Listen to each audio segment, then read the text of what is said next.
I'm Jeff Keighley, and this is Summer Game Fest, a live showcase of what's next in the wide, wide world of video games. We are live here in Los Angeles, and whether you're streaming from home or watching inside an IMAX theater, welcome to our showcase event.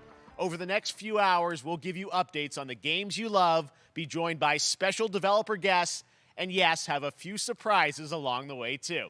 Now, what I love about this show is that it's a true cross-industry showcase. Whether you play on Xbox, PC, PlayStation, Switch, or mobile, we'll have games for you. It doesn't matter your platform of choice. We're all here to come together as one community that simply loves the art of amazing video games.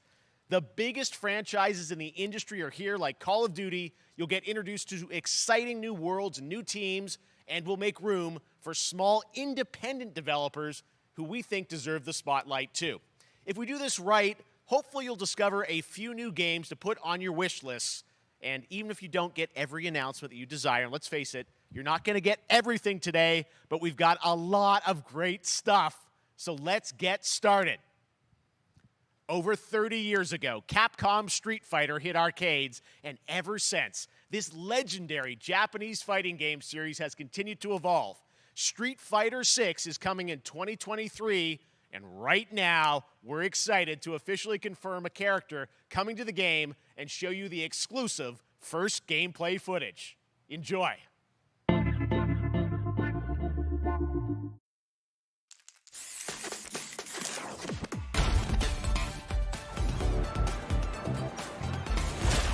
You won't know what hit you. Let me have some fun. Let's get this mission started.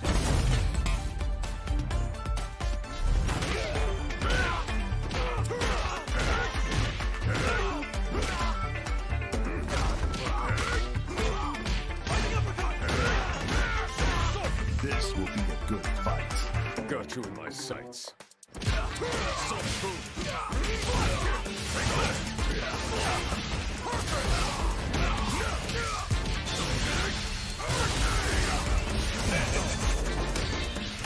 Neutralized. Come on.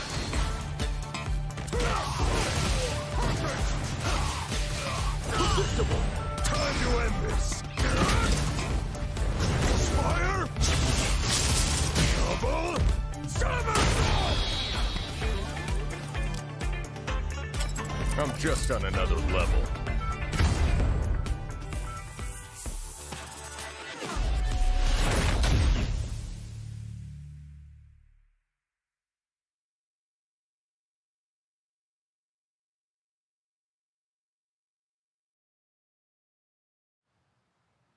It's all about the comb. All right, next it's time for a brand new game announcement here at Summer Game Fest. Check this out.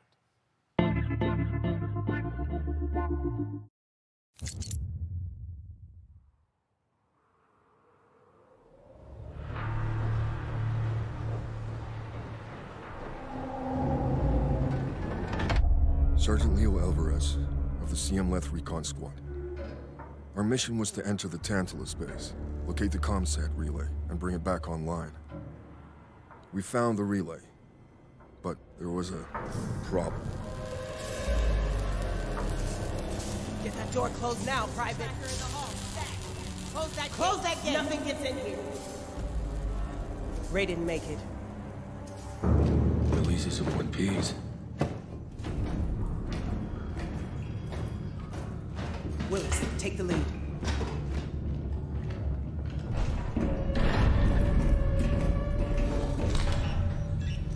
Oh, this ain't good. What we found was a new kind of evil. And it found us first. What the? This wasn't human. Retreat! Retreat! Willis! Open fire! Go! Go! Go!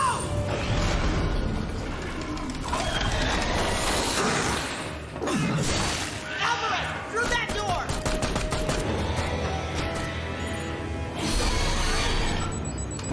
Hold that door, Sergeant! Son of a...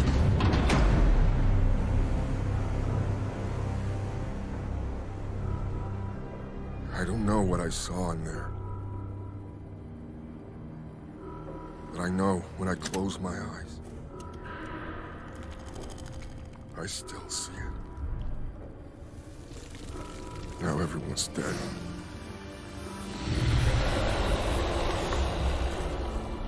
And someone needs to know.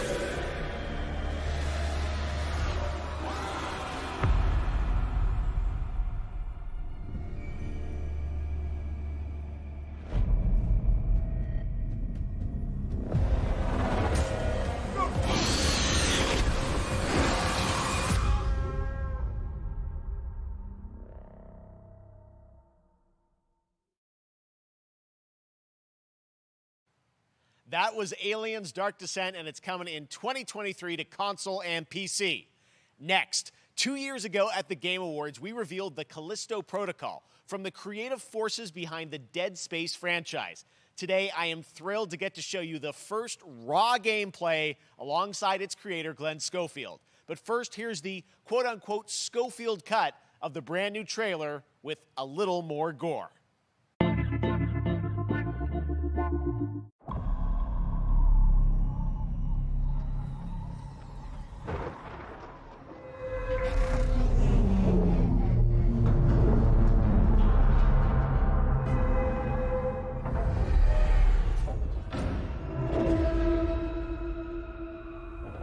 Take a look outside.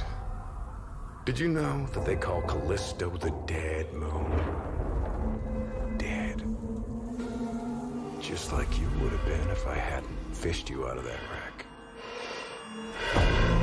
So whatever you're holding on to right there, that's your old life. You gotta let that go. Because your new life is entirely in my hands. I'm just trying to give you a chance at rebirth.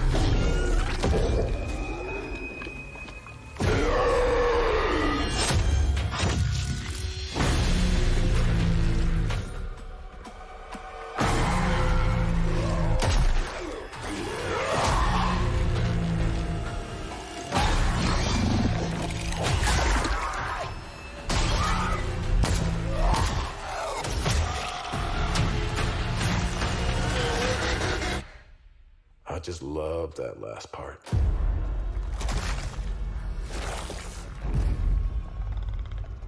Gives me chills every time.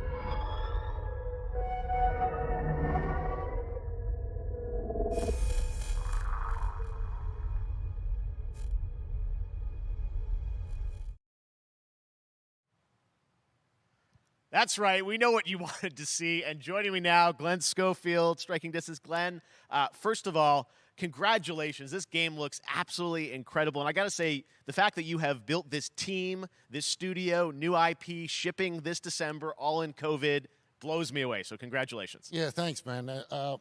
Thanks for having us. I really do appreciate it, Jeff. And, you know, for a second, just give me a second. You know, I want to thank you for all you've done for the game industry all these years, man. I think I've known you like 16, 17 years now. Yeah. And you've been an ambassador. You've amplified new games, new studios, and I just wanted to thank you. I really do appreciate it.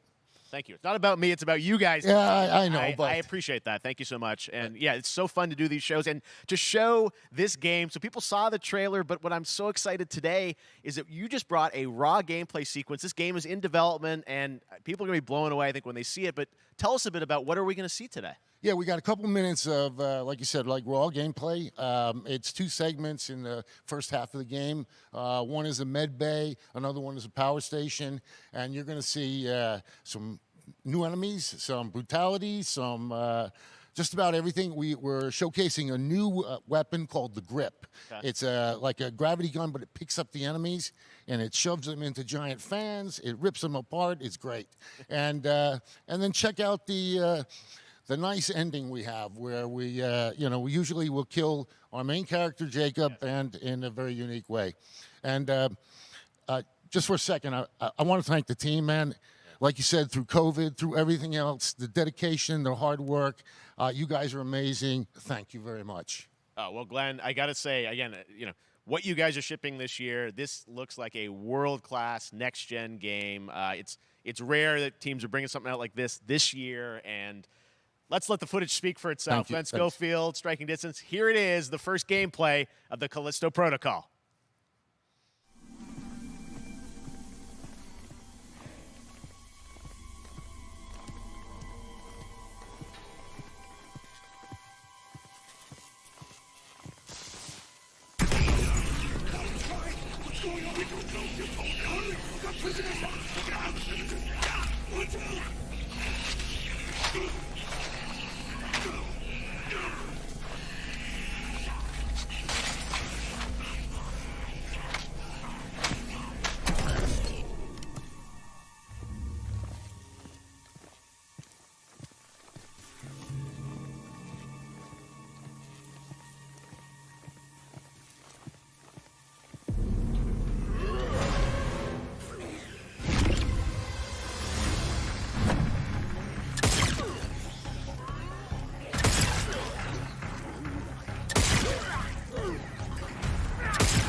Oh, my God.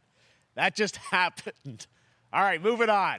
This October, Call of Duty Modern Warfare 2 arrives. Infinity Ward is once again returning to its roots for a modern-day action game, and today we're about to show you the world premiere of its gameplay with a level playthrough. To tell us more, let's head to the port of Long Beach to check in with Johanna Ferris, the head of Call of Duty.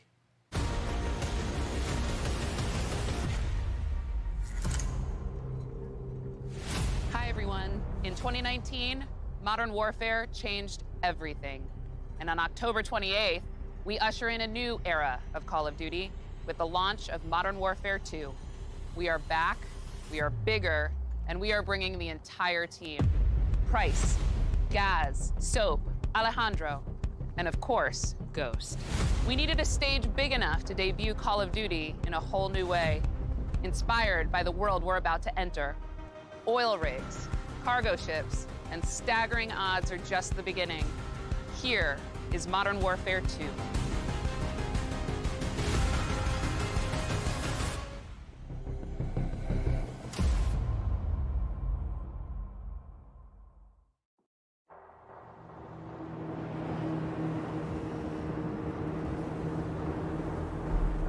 Eyes in the red. All right, that's our target. Shadows 1 and 2. Push to your hook point. Let's invite ourselves in. All stations, ship is visual. Copy. Press for assault. Stay on comm. We forward, clear, disarm that missile. Be ready for anything. This could be a trap. Actual, we're set. Copy. Get to work.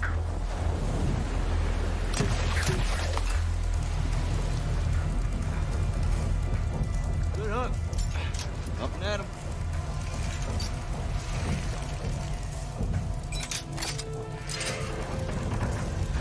All Shadows, the missile is on this platform. I want full containment.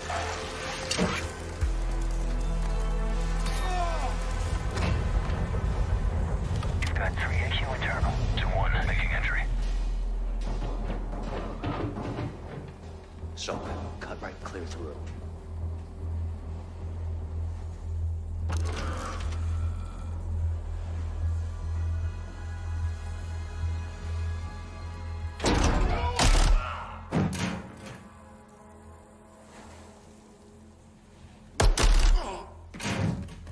Rim clear. Coming out. Shadow 1, moving to the southeast stairwell. Squatters, right side.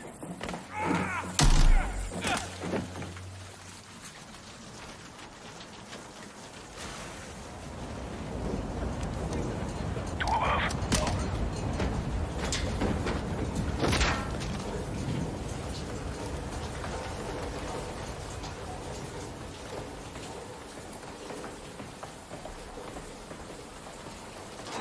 Balcony door undone.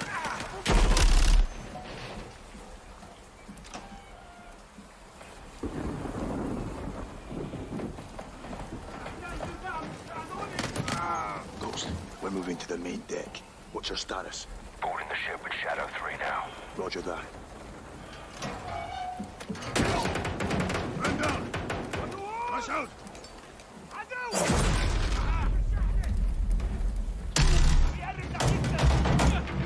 There's no one here.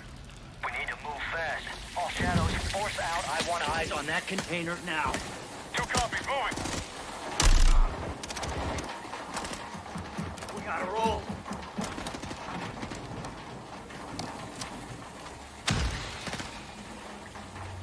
Shadow 1, Ghost. Visual on flares coming from the ring. What's your status, over? Ghost, they're signaling the ship. They're gonna launch that missile. It's first stage. There's no time. All Shadows, missile is on the helipad. 2-1, we're moving to secure. Cover us. 2 copies off.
Open it.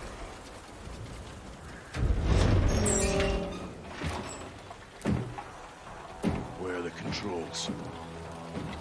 On that damn ship. Actual, we got a problem. Missile is armed. Controls are somewhere on the ship. You have your orders, son. Stop that launch.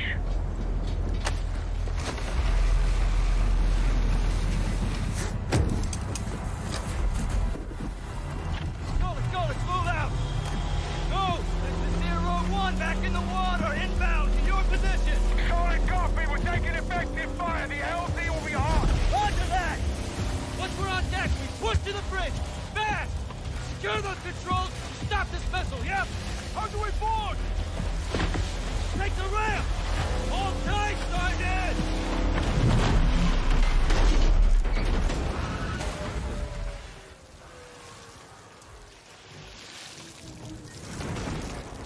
Let's have ourselves a gunfight!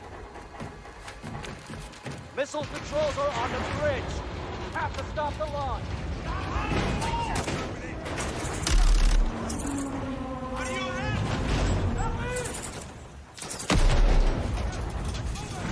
Alejandro, maintain overwatch from the rig. We're forcing up. Copy that.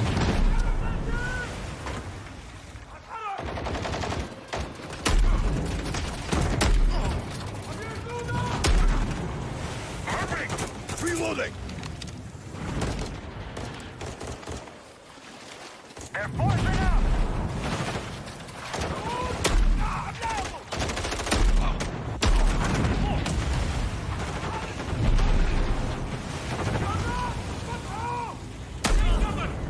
I'm moving! Containers are the only cover we have. Just don't get caught between them.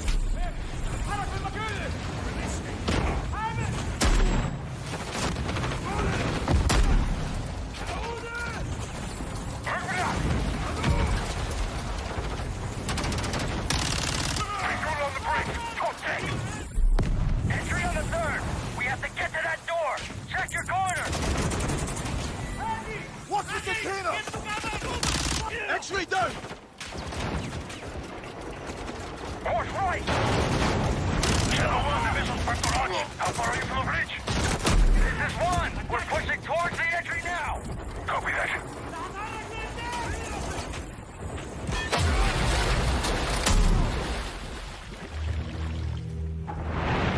They closed off the bridge entry. Secure the deck and we'll blow the door. Visual on bridge entry. Check it. Controls are internal. All right, stand back. This is Shadow 1 going explosive on bridge entry. 3, 2, 1, execute!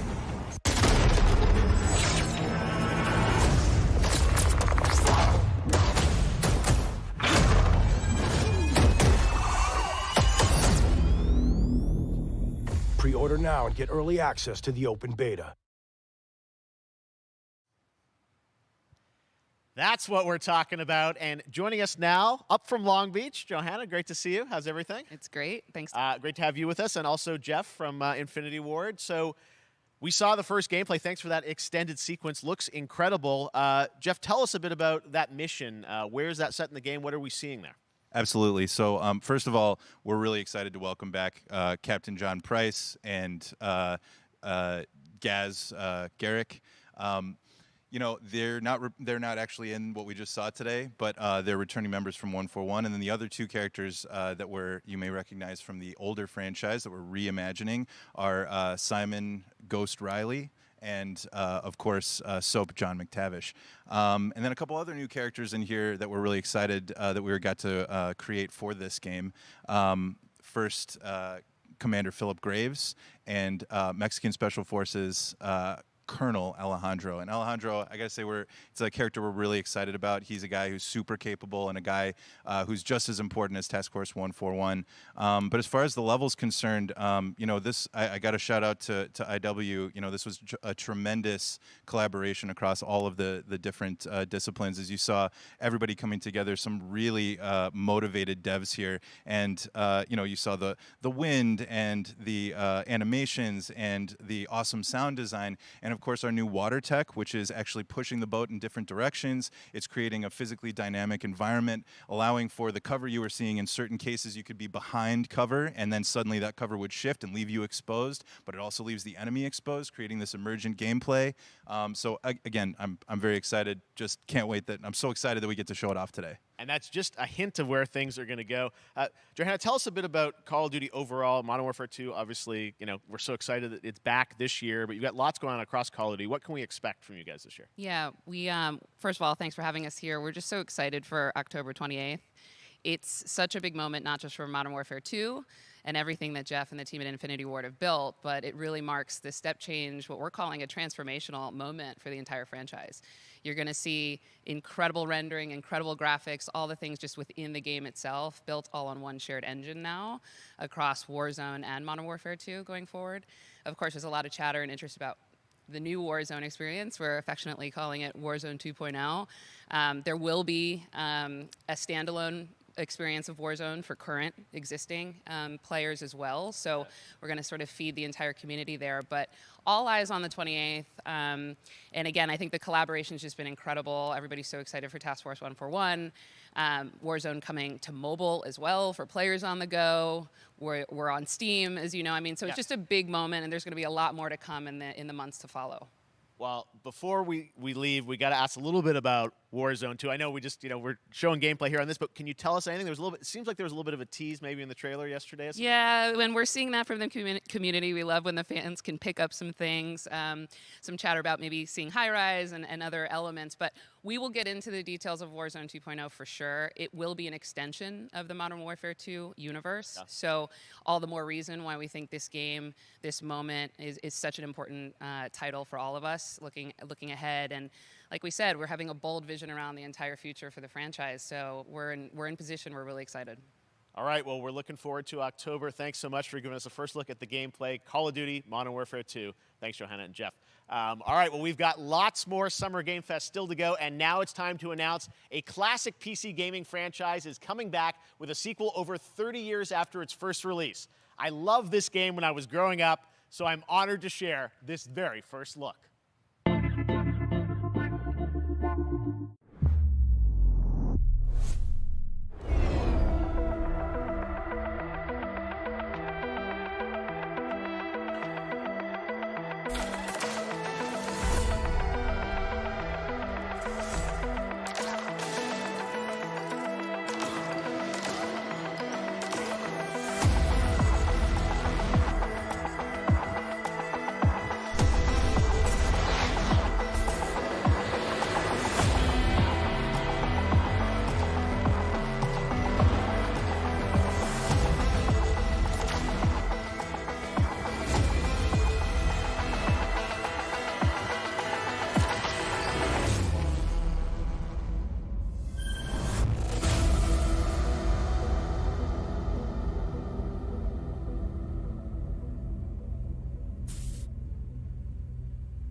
All right, let's turn back time. Back in 2017, we announced Witchfire at the Game Awards. Almost 5 years later, I am so excited that the team at the Astronauts in Poland has put together an in-depth look at the gameplay of this dark fantasy first-person shooter, which will enter early access soon. I am so excited to play this, and I bet you will be too after you see this.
Okay, next up comes an ambitious new game from a new independent studio in Europe starring some very familiar names. Enjoy this world premiere new game announcement.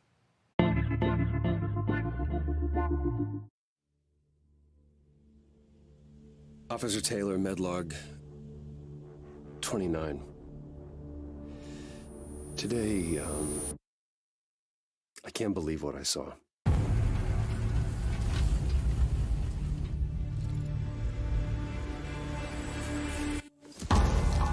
Solace, everything okay in there?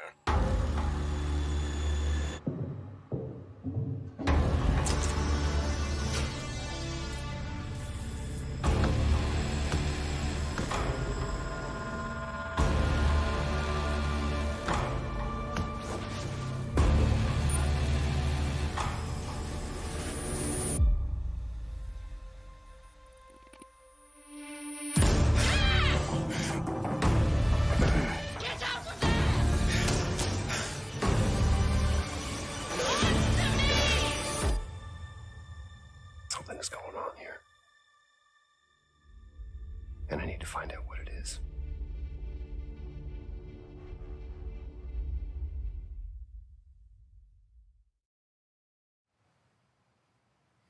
That's something brand new, and look who it is. Troy and Roger in person. Guys, this is so fun, the fact that you're working on a game together. What a cool team up. Welcome to the show. Good to be here. I got to ask you guys, who are your characters in this game?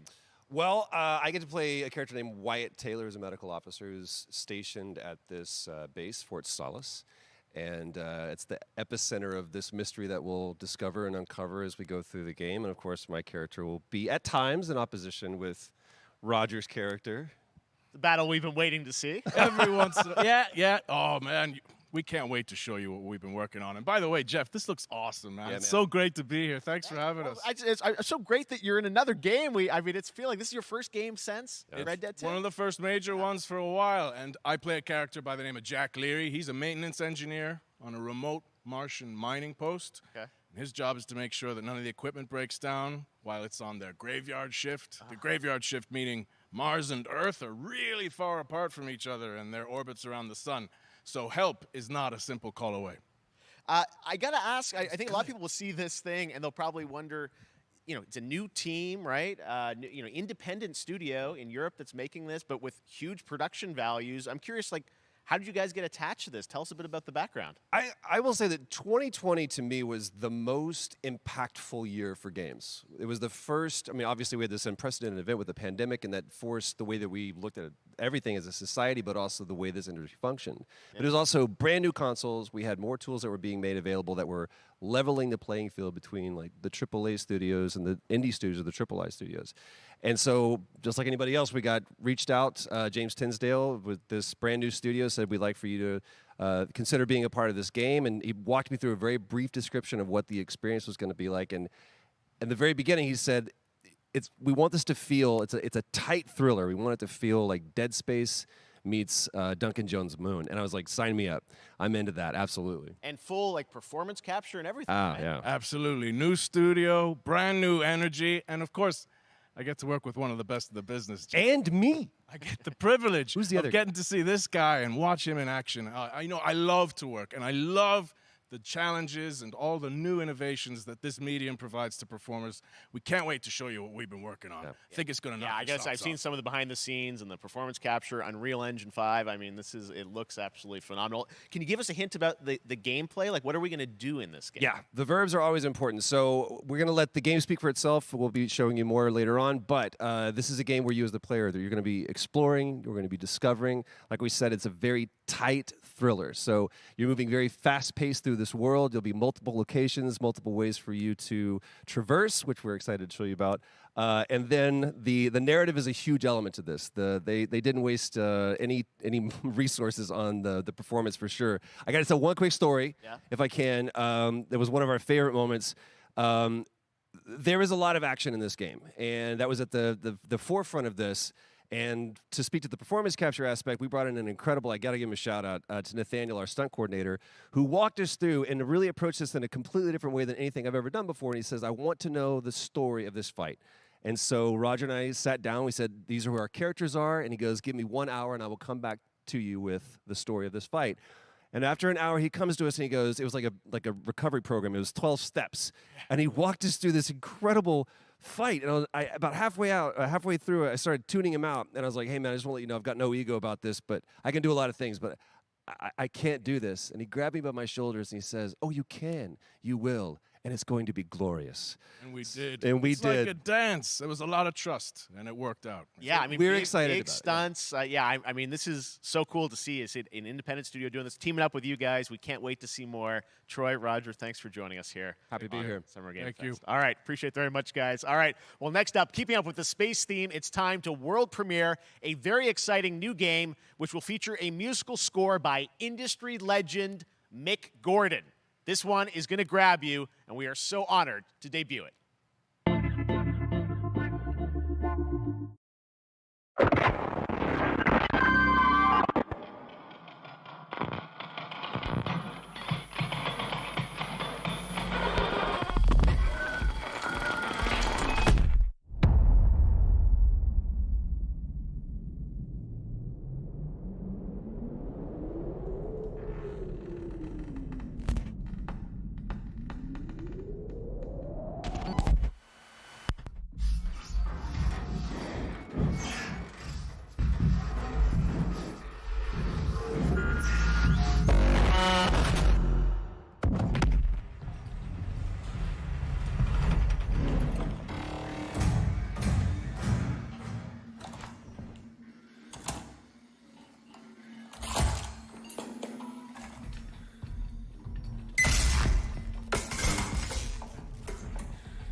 Doesn't that look great? That was Routine coming to Xbox and PC. It was first announced a decade ago and is now officially back. I can't wait to see more. Now it's time to check in with a very special guest who's been in his fair share of video games, including most recently Fortnite as the Foundation. Dwayne Johnson, welcome to Summer Game Fest. How are you? What's up, everybody? And what's up, Jeff?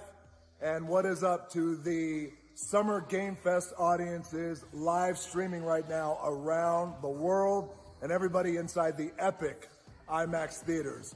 Dwayne Johnson here, coming at you from my Iron Paradise, the very hot and sweaty and smelly Iron Paradise, powered by, of course, Zoa Energy, the #1 fastest growing energy drink in the game. You guys know me by a lot of nicknames. The Rock, La Roca in Spanish, Uncle Handsome, sexiest man alive, big drink energy. Always room for a cheesy joke. There's always room for the extra large cheese pizza, especially when I'm delivering, and I deliver them often. You guys also know me as the greatest and most electrifying surprise in gaming that happened. You know me as the Foundation.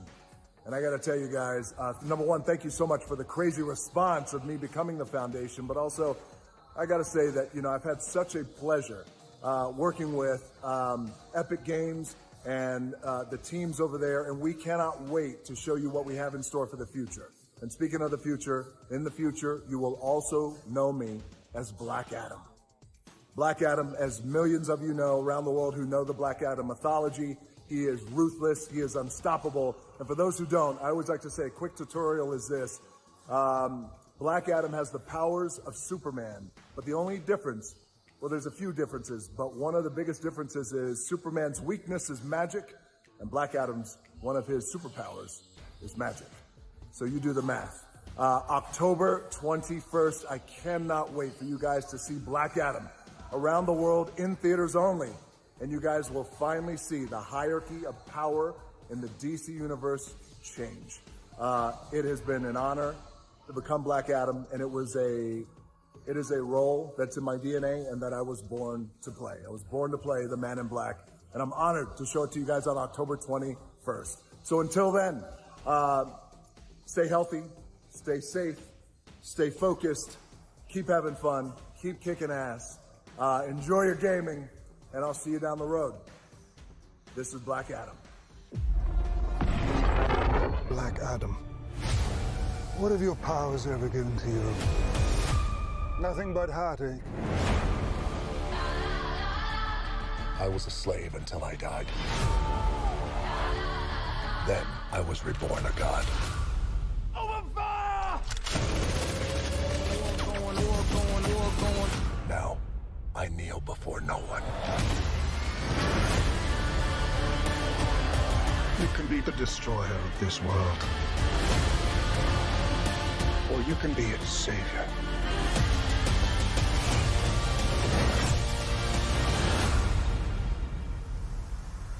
That's up to you. Behind you! Did he just catch a rocket? He got a rocket. All black anything, you know my French code.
That was so fun to see Courage and Ray in that Fall Guys piece, and you can play and download Fall Guys for free starting June 21st across all platforms, including Nintendo Switch, Xbox, PC, and PlayStation. All right, back to another new game announcement. We're going to announce a brand new game and universe from a new team of legendary developers. Check this out.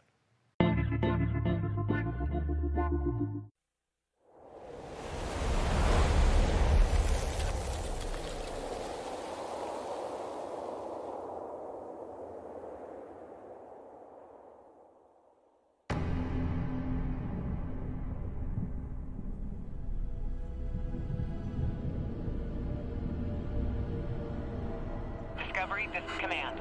Storm's in your way. Prepare for extraction. Signal's breaking up. Command, I'll do one last scan. See you soon. Over.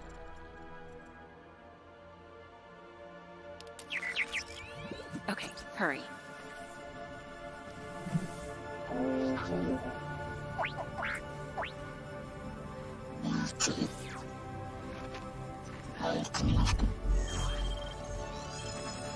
Now we're talking.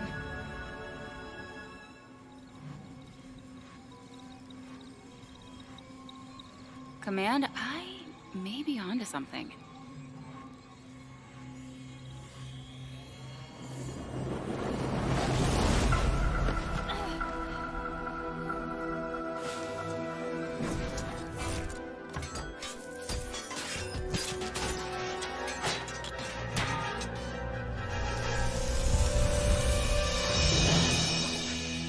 I have it, Command. Repeat, I have it. Mission accomplished.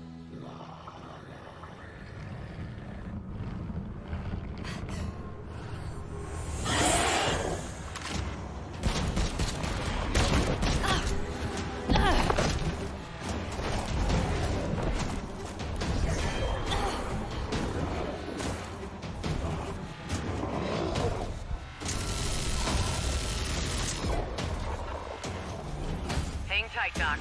I've got this.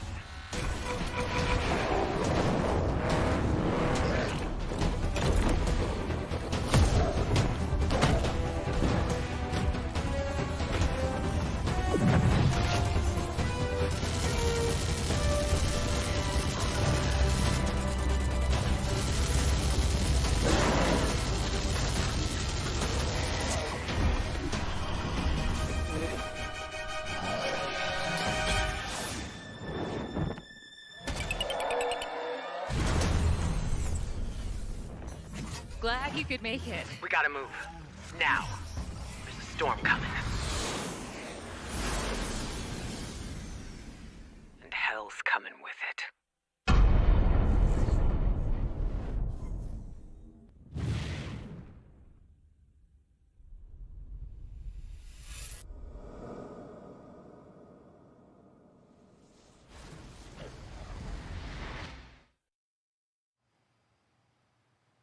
There you have it. Tim, congratulations. Stormgate is real. We have a name and some details. So first of all, congratulations on this announcement. We're so excited about the return of RTS, brand new franchise. What is a Stormgate, though? All right, so Stormgates are portals that open during a massive solar storm that unleash the infernal host on future Earth. Okay.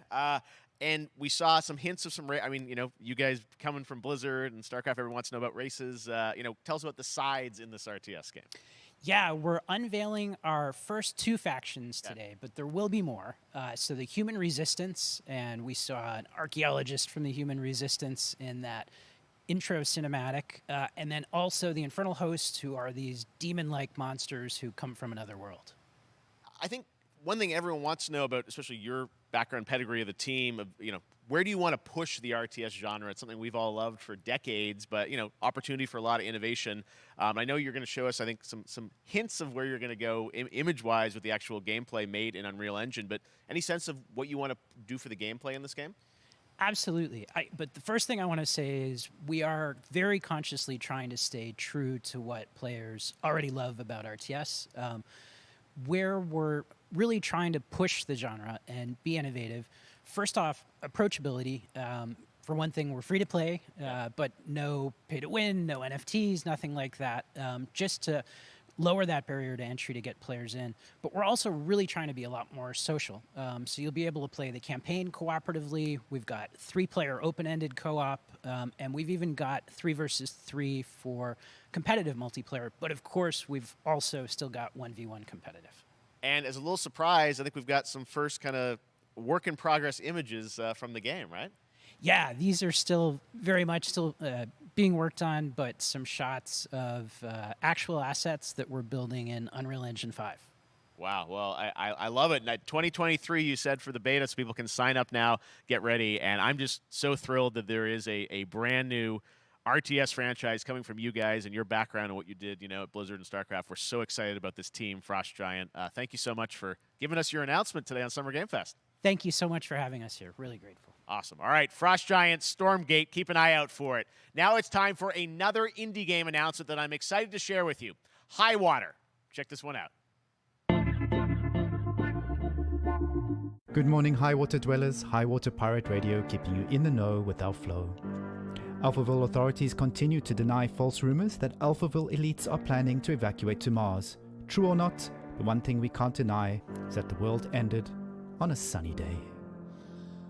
The world ended on a sunny day. Boys and girls surfing in the bay. Kids clamored in the park. No one suspected the coming dark. The wave was coming, but the sky was clear. I let it wash over me. Swept away, swept away, swept away without fear. Swept away, swept away, swept away without fear. The world ended on a sunny day. Boys and girls surfing in the bay. Children clamored in the park. No one suspected the coming dark, the coming dark. What a breathtaking trailer. High Water is an adventure strategy game set in a world ravaged by extreme climate change.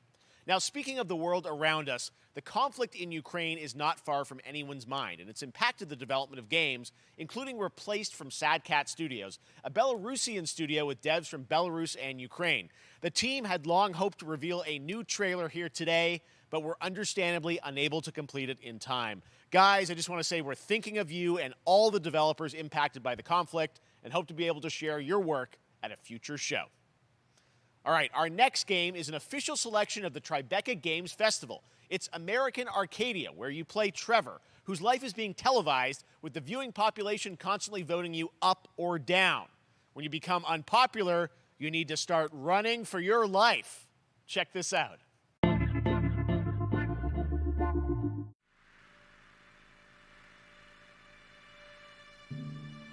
Picture a city where technology and science go hand in hand with fun and entertainment. My grandfather, Elijah Walton, had a dream to build the city of tomorrow. That dream is now a reality, and that city is Arcadia. A 43-square-mile metropolis where each and every citizen enjoys a life of luxury and comfort. Broadcast live 24 hours a day, 7 days a week on every digital platform. American Arcadia. Control. Subject on the run on camera 4025. Interrupt broadcast immediately.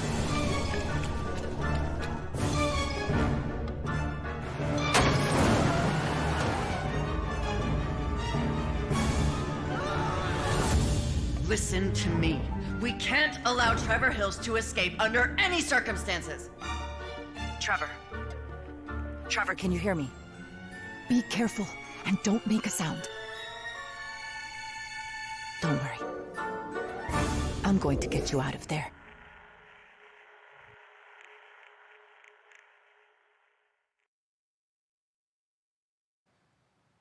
Apparently we've made it to the beach. Next up is a sequel we've all been anticipating for a long time. There's Trouble in Paradise, and watch out, you don't want to get bitten. After many years of rumors, we finally get an update on this much anticipated sequel.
There you have it. That was Goat Simulator 3, and it's coming later this year to the Epic Games Store. Now, last year, Marvel and 2K announced Marvel's Midnight Suns, a tactical RPG from Firaxis Games, the studio behind XCOM and Civilizations. Heroes from the Avengers and X-Men crossover with supernatural ones like Blade and Ghost Rider for a battle against Lilith, the mother of demons. Today, we've got to look at some new folks set to join the battle.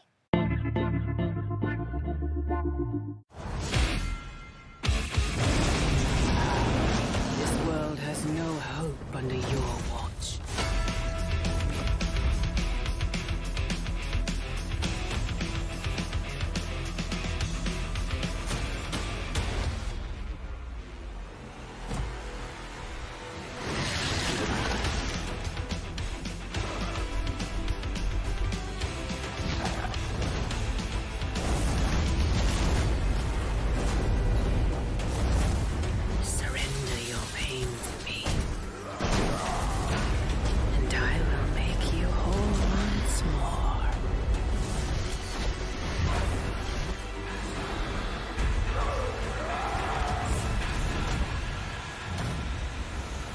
There, my sweet child. Mother won't hurt you.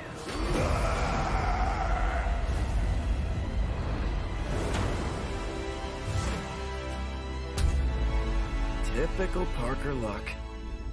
I'm gonna need some backup.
Counting on you again, old friend. 3, 2, 1. That used to always work. Well, it did that one time.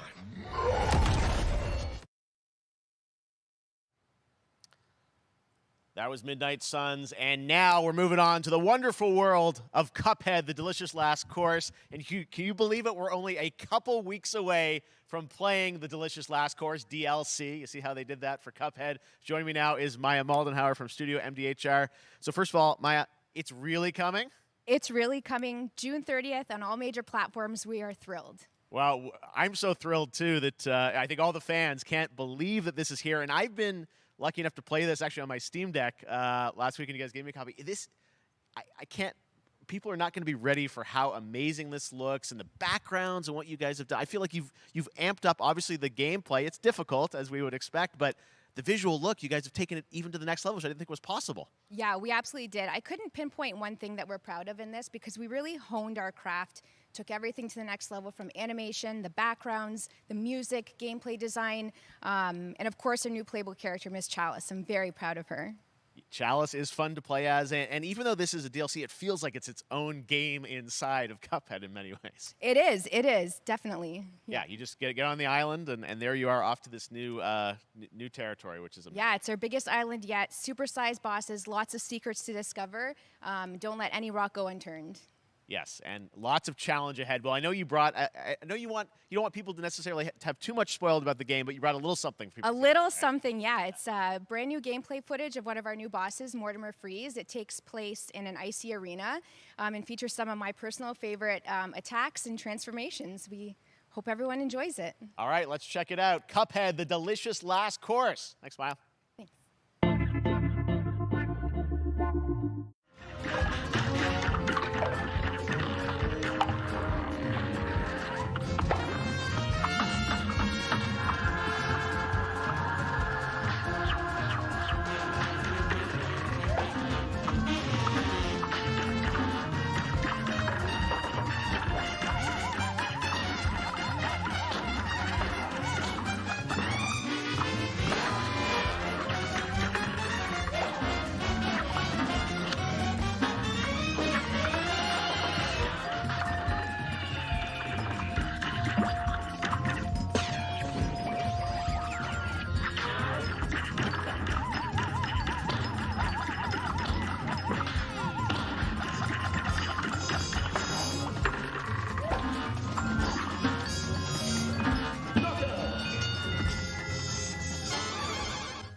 Now, if you want even more Cuphead, and who doesn't, tomorrow we will show you an exclusive look at Season 2 of the Cuphead Show when I co-host Netflix's Geek Week, which will include new show and game announcements. It streams at 10 a.m. Pacific, 1 p.m. Eastern.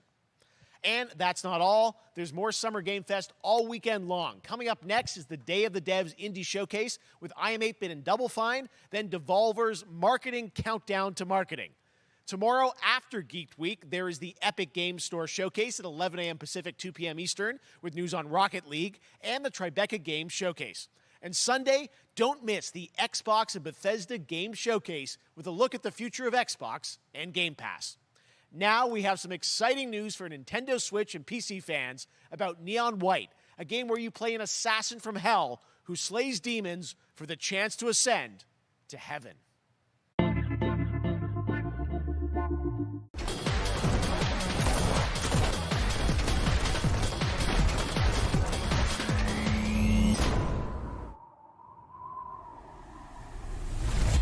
We're called neons. Sinners plucked from hell to do God's dirty work. But I'm finding it hard to believe we're in heaven.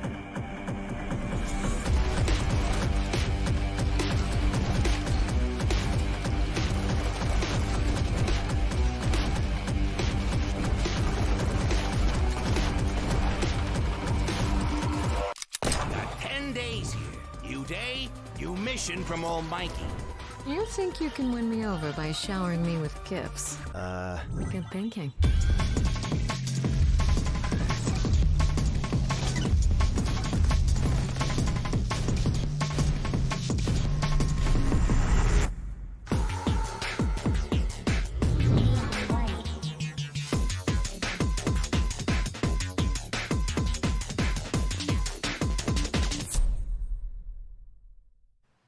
We've shown you lots of games today made by huge teams. Now it's time for a game made by a single father in Poland. Over the past year, he's brought on some help to bring his vision for a fast-paced action game, Midnight Fight Express, to life. Let's take a look. You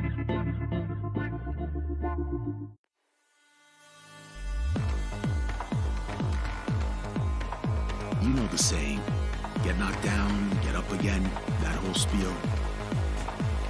Well, it's time, partner. Time to rise up. Together.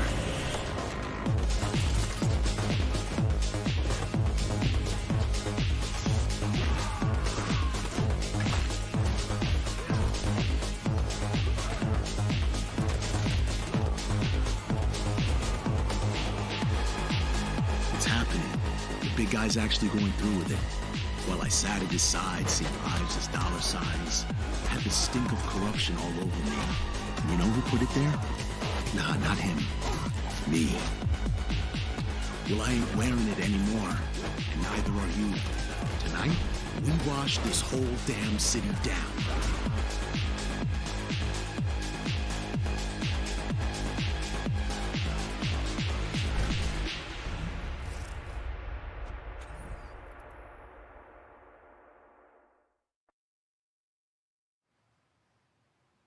Such a cool game, and I'm happy to announce that a PC demo of this game is going live right now on Steam and will be part of the Steam Next Fest next week. I really want more playable games to get in the hands of you guys at home, and that's one of them. Check it out. All right, joining me now is Megan from Digital Extremes to talk all things Warframe.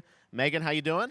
I'm so good. My fellow Canadian. I know. We got just happen to always have these Canadian teams on the show. I don't know how that works out, right? It's okay. We do. Well, we have a great connection. We've also done a lot with Warframe over the years, and I know right now anyone watching on Twitch for more than 30 minutes, this show is going to get a special Twitch drop, right? That's right. I already have seen people getting it, so it's very exciting. She's right there, loud and proud. Protea, 30 minutes for watching. Thank you for letting us kind of take over your special events category, but she is there and she is for you if you are properly linked up. No, Warframe, as I said, we've done a lot over the years. You guys have done incredible things with the game, and I know you have TennoCon coming up in July, which is your big kind of event of the year to reveal what's next. What can you tell us? Well, I can't tell too much, Okay. but yeah, July 16th, 2022, it's a digital event again this year. Today, actually, we just launched the digital items for it, so you can get some in-game goodies, some really cool cosmetics, some merch, all that really great stuff went live today. But of course, the reason I'm here is to, kind of debut. We have our Tenno Live during TennoCon, which is our big reveal of the night, and we usually do a little bit of a gameplay, a little bit of a demo, and I think a lot of people can suspect what it might be, but I'm here to kind of confirm what it is that Tenno Live is going to show. And what is that? Can I say it? Yes, I think you can. Okay, you're going to get your first look at the Deviri Paradox. Finally. Finally, I know it's been a couple of years, but Deviri Paradox is going to be what Tenno Live is all about, and I'm so happy. The team worked really hard on the teaser you're about to see for it, and I'm just really proud and excited to show it. Awesome. Well, thanks so much for being here on Summer Game Fest. Let's take a look at that right now. My child, my friend, what was done is done. New dangers, new choices await us now.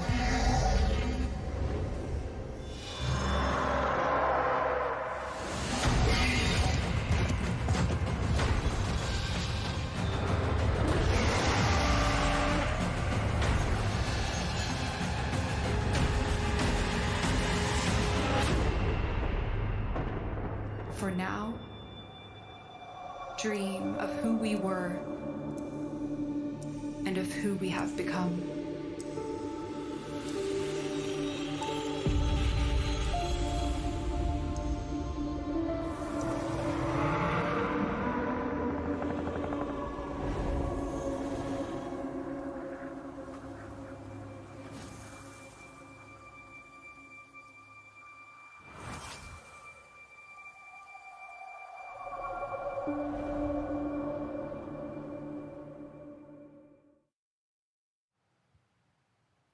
Next, it's time for a new look at Honkai Star Rail, an upcoming open-world space RPG. Yeah, a lot of space today, from Genshin Impact studio Hoyoverse across mobile and PC. This studio continues to deliver, and this new trailer reveals for the very first time a new and exotic realm players will be able to explore.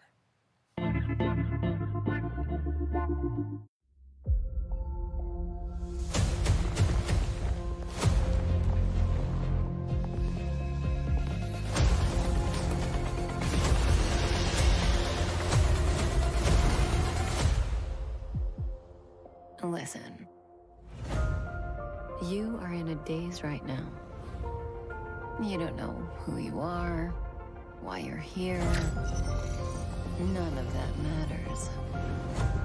In the near future, you will encounter many perils. You will meet companions who treat you like family and embark on unimaginable adventures.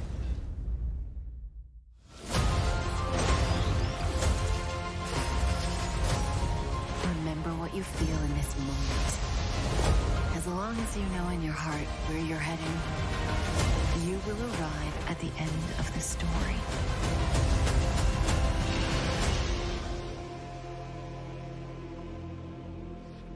That's the you I like.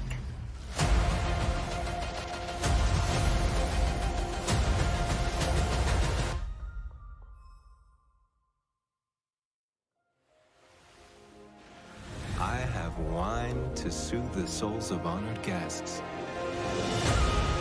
Welcome aboard the Cienjo La Pool.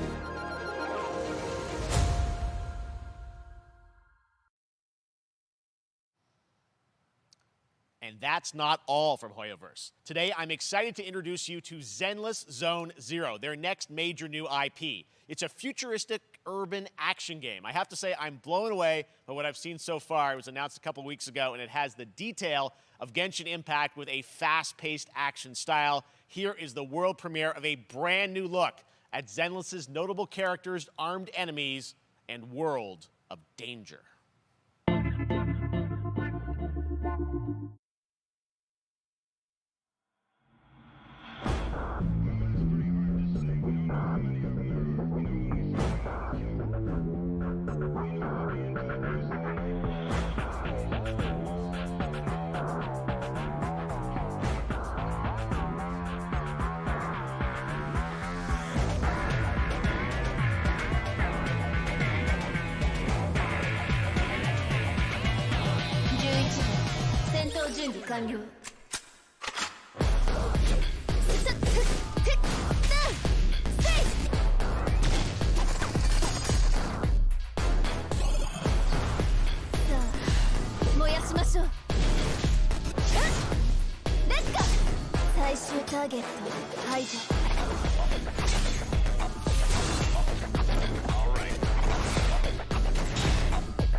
One of my favorite reveals last year was TMNT Shredder's Revenge, which reminds us all of the Turtles arcade games back in the day. Well, it's nearing the end of development, and the team wanted to use SGF as a way to reveal one exciting aspect of the game they've been keeping under wraps until now.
How far will you push humankind?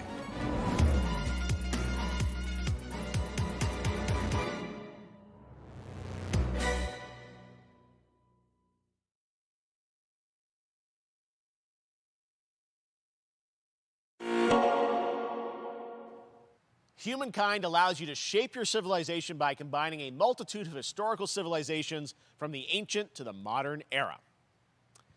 One Piece is celebrating its 25th anniversary this year, and Bandai Namco is bringing the mega popular franchise back to video games with One Piece Odyssey. Monkey D. Luffy and his crew of pirates are off on their next adventure. This trailer reveals the setting, a mysterious island where Luffy and his Straw Hat crew become marooned in this exciting upcoming JRPG.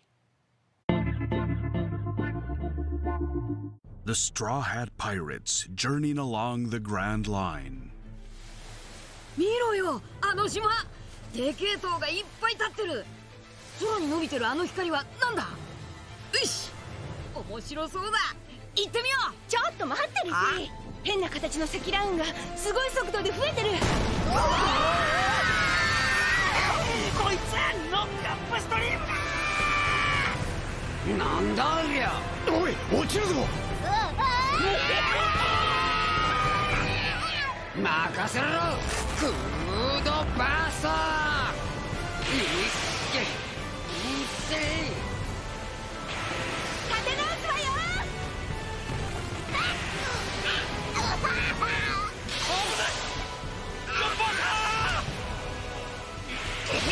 なんだよこれ。させるかよ。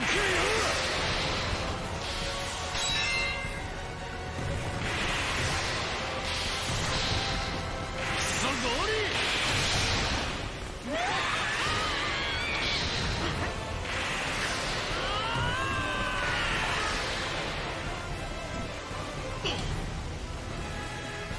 雲を抜けたぞ。Filled with new encounters and hidden mysteries. Unravel the adventure that awaits in an odyssey beyond imagination.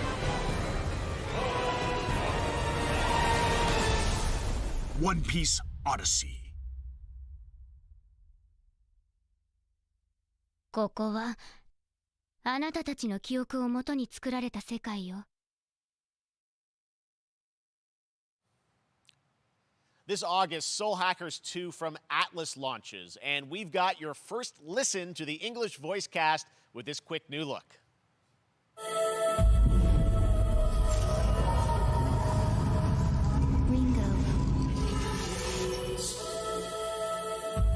Ringo.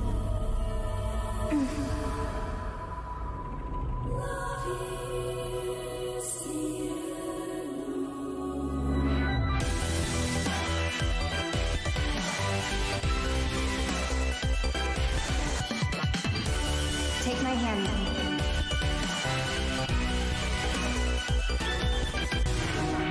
You get one more chance to make things right.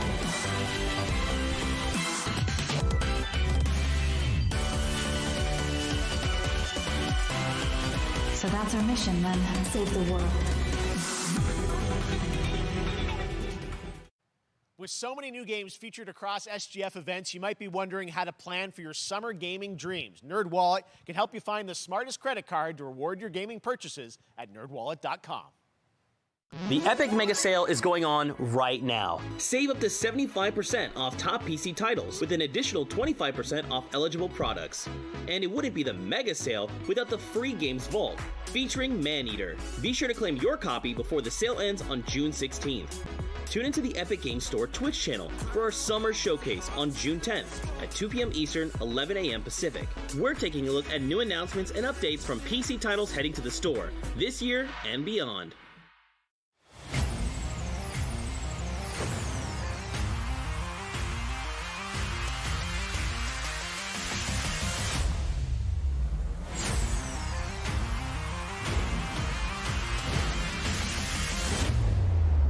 You nuts?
gonna get hit with the unexpected in Mario Strikers Battle League. In this no-holds-barred, soccer-ish sport, chaos reigns supreme. So prepare to do whatever it takes to claim victory. So much fun, it hurts. Mario Strikers Battle League, only on Nintendo Switch. Game rated everyone 10 and up.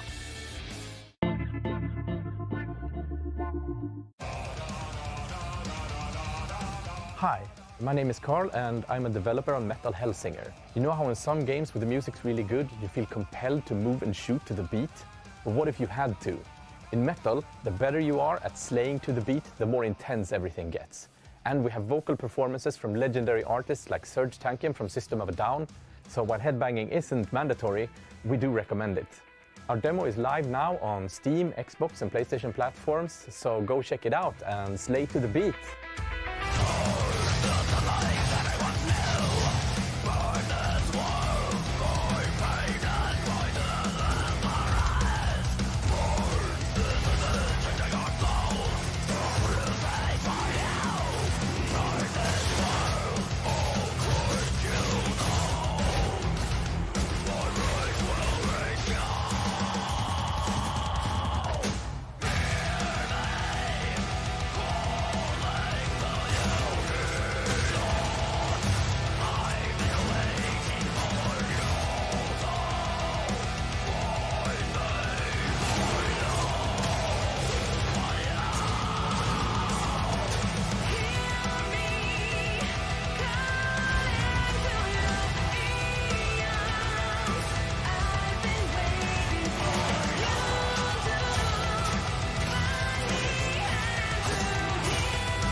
That one was Metal Hellsinger, coming later this year from Funcom, a rhythm shooter with metal music. And right now, as I mentioned, a demo has launched on PC, Xbox, and PlayStation for you to play for free. Next up, a new game launches tomorrow, The Quarry from Supermassive Games. This spiritual successor to Until Dawn stars David Arquette and an all-star cast. It's getting great reviews, and this is one of those binge-worthy teen horror entertainment experiences where your every choice shapes your story and determines who lives and who dies at a camp in upstate New York. Here's the first look at the launch trailer. Family is the most important thing in the world. But if your whole family, you know, like every last one of them decided to jump down the bottom of a well and they're all just hanging on the end of a rope, how can one person be expected to pull them all back out? You can't. So you pull on that rope and you're just going to fall right down at the bottom of the well with the rest of them. And what's the point of that? What? There is a lot more to this than you realize. Like what? Kidnapping, murder, cover-ups. I think the whole Hackett family is in on it. You have no idea what's going on here. Not a goddamn clue. All right, let's do this. Who should I call? 911. You mean 911? Who says 911? Goodbye, cruel world. We gotta get out. I'm gonna enjoy watching you die.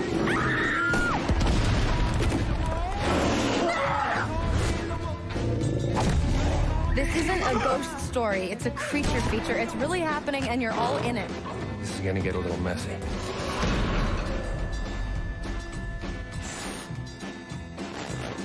Them's the rules, you noob. Back at the Game Awards, we were proud to reveal Nightingale, a shared world survival crafting game from Inflection Games up in Canada. Now it's time to give you a brand new look and deeper look at the game, including its innovative realm card system that lets you impact things like the weather pattern, resources, and challenges in this procedural realms. Here is your exclusive new look.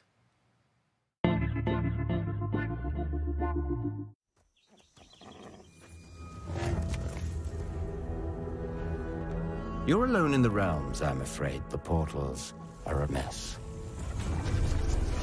Not even sure if Nightingale made it.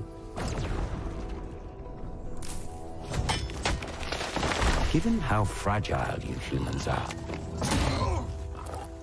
I'd say that staying fed, dry, and rested should be your priority. If the portal arch is inactive, you'll need to make realm cards from rare resources. Once you have realm cards, you can activate the portal. Beware though. Foul things lurk in the interrealmic void, waiting to get in. Be ready with your axe pick.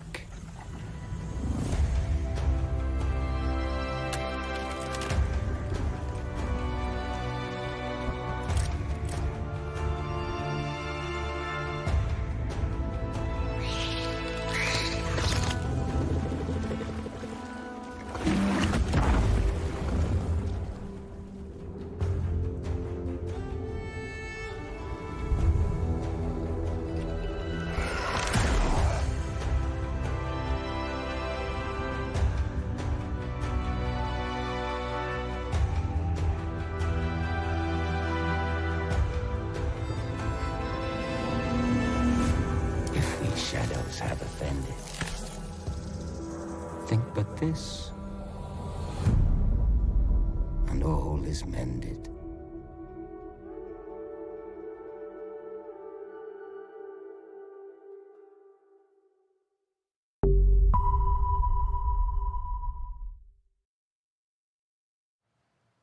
The Saints are marching in on August 23rd with the reboot of Saints Row that we revealed last year at Gamescom. And today, we're happy to announce the launch of the Boss Factory demo across PC and console, which lets you design and set up your character. And since it's Saints Row, you guys are going to have a lot of fun with this one. Check it out.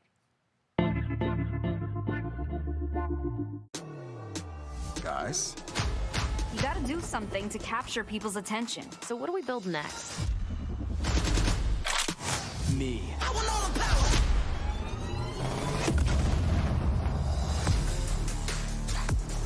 Yeah, I want all the power.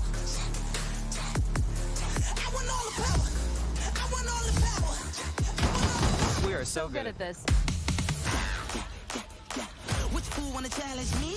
Got a pack on your back with a stack, can't relax cause you know there's no guarantee. I ain't never guessed, that's a fact, don't react to the task of the mass and the cavalry. Stay correct, it's your majesty. Savage, never kneel, never have defeated.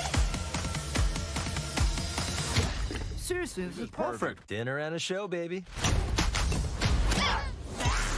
Drop from the roof, is it? Yeah, cut them loose if they ain't gon' get the proof with you.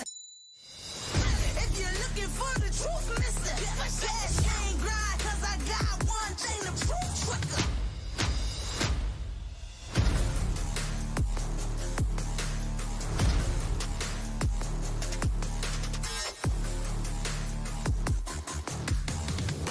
To the dark side of the moon, high speed chase, make your heart stop from the zoom. I saw paper, bizarre vibes in the room, top floor brawl, that's a far drop from the room. I want all the power, the money and the dollars, the legends in the alley, the tunnels in my palace, 100 miles an hour, cause I want all the power, I want all the power, I want all the power, I want all the power.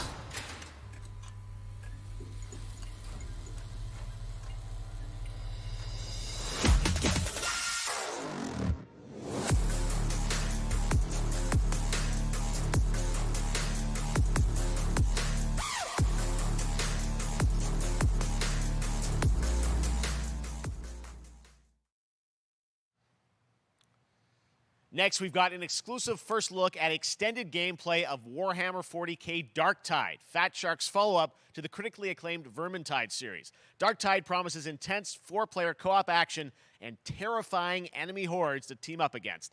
And it's out on September 13th for PC, on Steam, and exclusively on console on Xbox.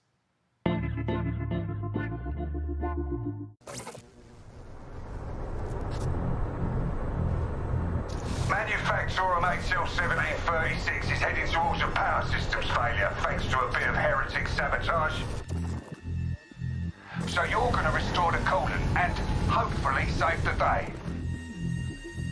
Get in, access the operations array, and use the cryonic rods to flush the system. Preferably before something explodes. Head on through the ventilation tunnels and look for an access point. This way! Move it!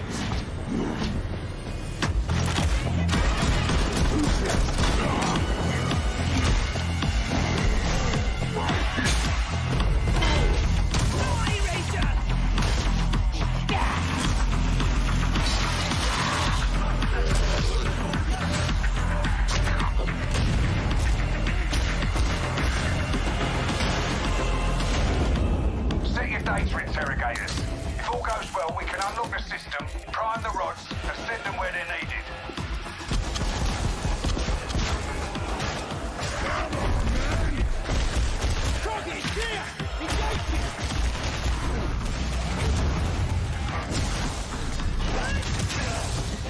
That's the first part done.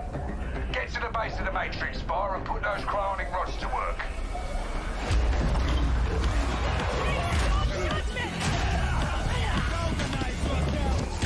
What are you waiting for? Get it in place! Come on, now! You finished here? Look for a way out!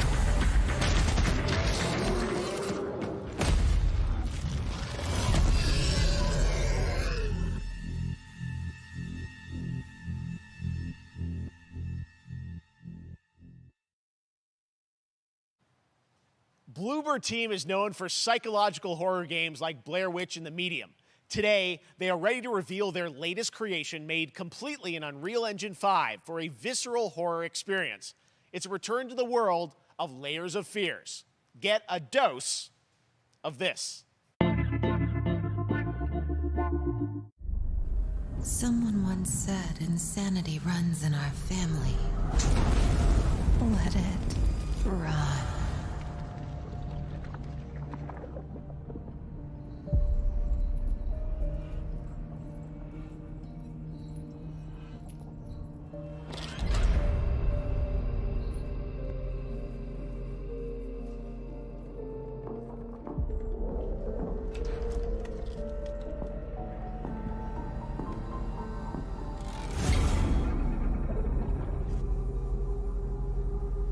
They say it's a tale of sadness and guilt of an artist trapped in a place beyond redemption. It's a lie. This is a story of my fear, pain, and hatred, of the horror of my loneliness. And it is mine to tell. Now I see it. All this misery, all this suffering. There was no other way. Shouldn't have. You really shouldn't have.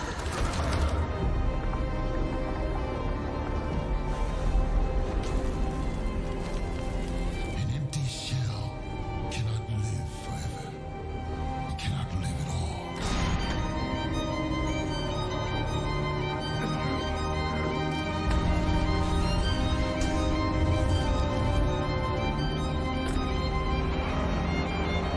I was trapped in this house, bound by this body. Now, I break free.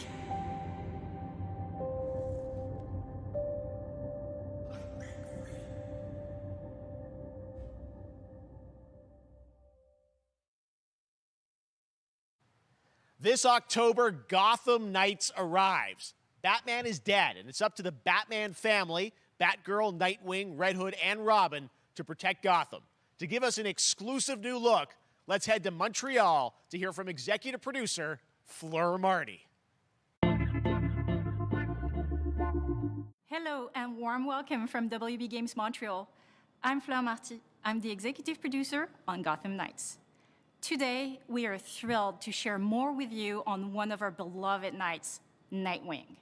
This showcase is the first in our character series, and we're really looking forward to share more with you as we continue working towards our launch on October 25th. So I hope you enjoy the show and stay tuned.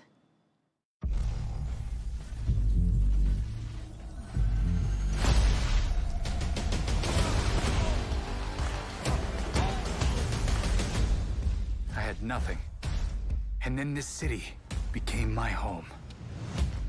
Its people became my family. Gotham gave me everything.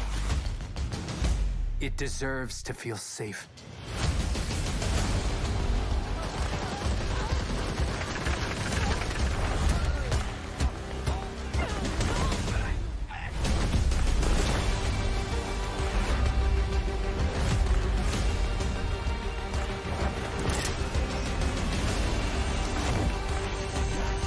No matter how hard we try, there's always more to do. And now, it's up to me.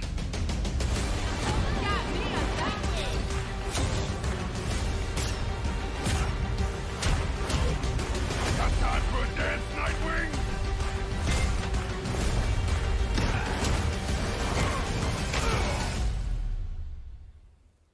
I got this, Bruce.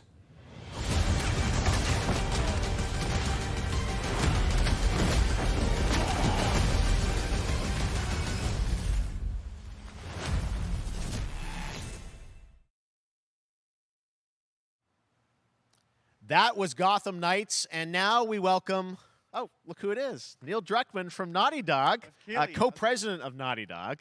Great to have you with us, Neil. It's been an eventful day on the internet for Naughty Dog fans, and I think we jinxed ourselves. We were joking about last night, like, watch the assets will leak, and lo and behold, that's what happened. well, the good news is there's some stuff that hasn't leaked that we have lots to share with people about all things at Naughty Dog. But first of all, it is it's a big month actually for Last of Us fans because Last of Us 1 and 2 both launched in June, and it's nearing its 2-year anniversary for Last of Us Part 2, which is hard to believe. Yeah, it's crazy. 9 years for Last of Us 1, 2 years for Last of Us Part 2, and we still hear from fans. They're still sending us letters and art, and these characters in this journey and this world mean so much to them. And it's just been kind of amazing. Like Last of Us Part 2 early this year passed a pretty big milestone. It sold over 10 million units. And that kind of support, that kind of success, we're so grateful to our fans. It has allowed us to grow as a studio, and now we can take on multiple projects, more than we've ever had at the same time. Multiple projects. Okay, very interesting. So what can Last of Us fans expect in the future from you? Thank you for asking, Jeff. Yes. So one of the things we've mentioned a while back is what started out as a multiplayer mode has evolved due to the team's ambition. They really wanted to do something beyond what we've ever done before at Naughty Dog. And we felt the way to do it justice is to make it a standalone title.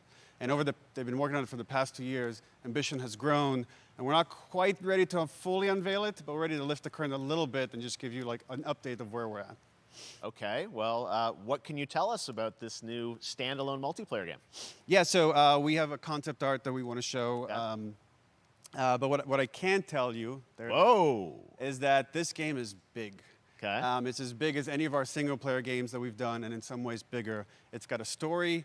The way we're telling that story is very unique to this game.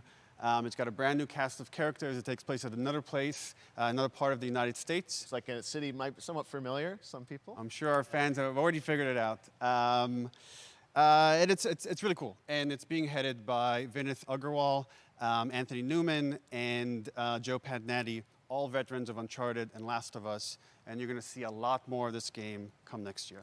Next year, so I wait till next year to hear more about that one. Okay, well, very exciting that this has evolved, and I mean, that concept art looks incredible. I can't wait to see Naughty Dog's storytelling fused with multiplayer live game. It's something special. We can't wait to show it either.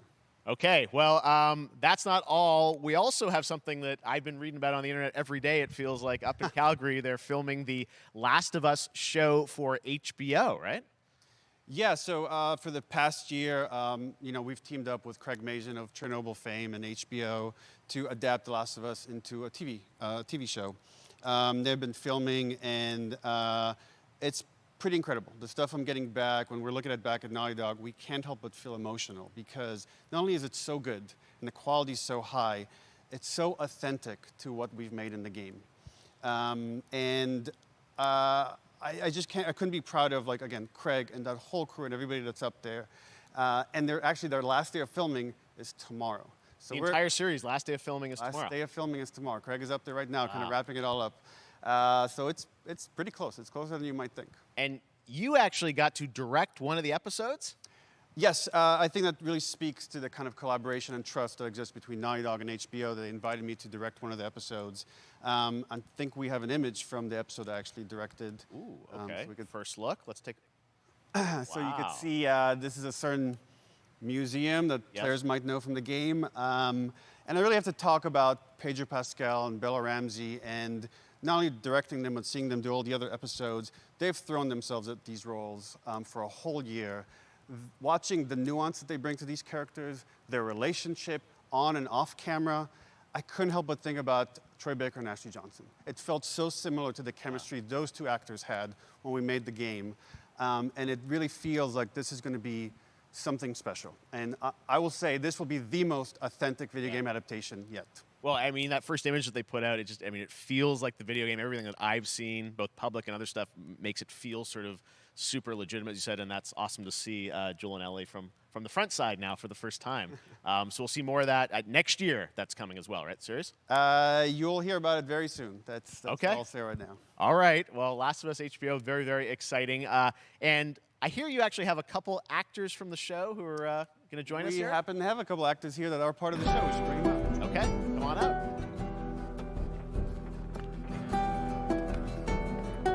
Oh, what's up, guys? Oh, hello. Surprise. Troy's back again. Hello, I know. Ashley. Good to see you. Good to see you. I'm a little confused, though. I thought maybe Pedro Bella, but Troy Ashley out here from the game, right? So when Craig and I started working on the show, almost one of our very first meetings, we said, Troy and Ashley have to be a part of it. And we're such fans of like the talent and helping us create Joel and Ellie. We felt like it was so important that they become part of the show. And it has to be more than just like kind of like a wink to the camera and like a cameo. Okay. These are real roles that we're keeping under wraps for now. But man, I'm bummed that I couldn't be there with you guys when you filmed your stuff. There's been so much It's stuff I feel like so good on the internet. There's so much like talk about what's being filmed, and I think you guys have kept a complete secret that you were up there and you filmed your roles by now, obviously. Well, keeping secrets with this franchise is kind of old hat. Like we've Except had for today. Except for the date. It was one of the hardest things for us to do is to not let people know that, because we're so proud of it and the work that we did. We worked hard. The crew. I have to say, when I walked out on set, to be met with literally every person that I met on that crew is such a fan of this game, and they all knew what it was that they were working on and committed to working on this project because of their fan and their love for the game was one of the greatest. It was like I was coming home to friends. Yeah, the attention to detail, the crew was amazing. Bella and Pedro are they're so perfect, and we've been trying to sort of describe that feeling of sort of seeing them in person. It's like the characters coming to life, but it's so much more than that. I feel like I can't fully explain it, but I am so excited to be a part of it, and I can't wait to see it. I think it is going to be so good. I love the story. I love being a part of it. I'm so excited about the series and the fact that you guys are going to be in it and undisclosed roles. I'm so fascinated how it's going to sort of bob and weave and are these characters we know from the game that they're playing new characters? Can you tell us anything? Yes. I can tell you. So sneaky. All right. Well, we're so excited. Maybe it's already on Twitter by now. Hey. All right. Well, let's talk about what was on Twitter earlier today. Lots of talk about the idea, or really what's happening is it looks like you guys are remaking the original game, and this is like a ground-up remake. Is that right? That's right. We wanted to give people the definitive version of the first game that wasn't encumbered by any technology. Wanted to find a way to get even closer to our original vision, and we're able to do it on the PS5 and PC. And instead of talking about it, let's look at it. All right, let's take a look at The Last of Us Part 1.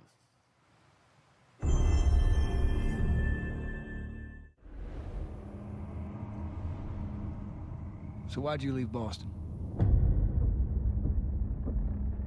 I've been on quite the adventure, little brother. I reckon it's got something to do with that girl. It's got everything to do with that little girl.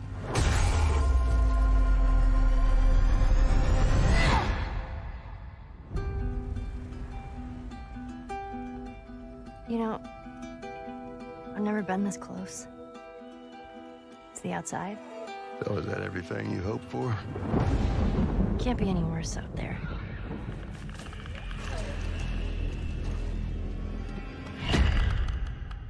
Can it? Once upon a time, I had somebody that I cared about. And in this world, that's good for one thing. Get you killed. I can take care of myself. How many close calls have we had?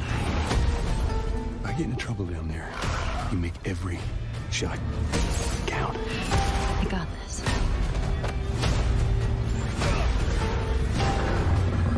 Hope you know how to use that thing. I've had some practice.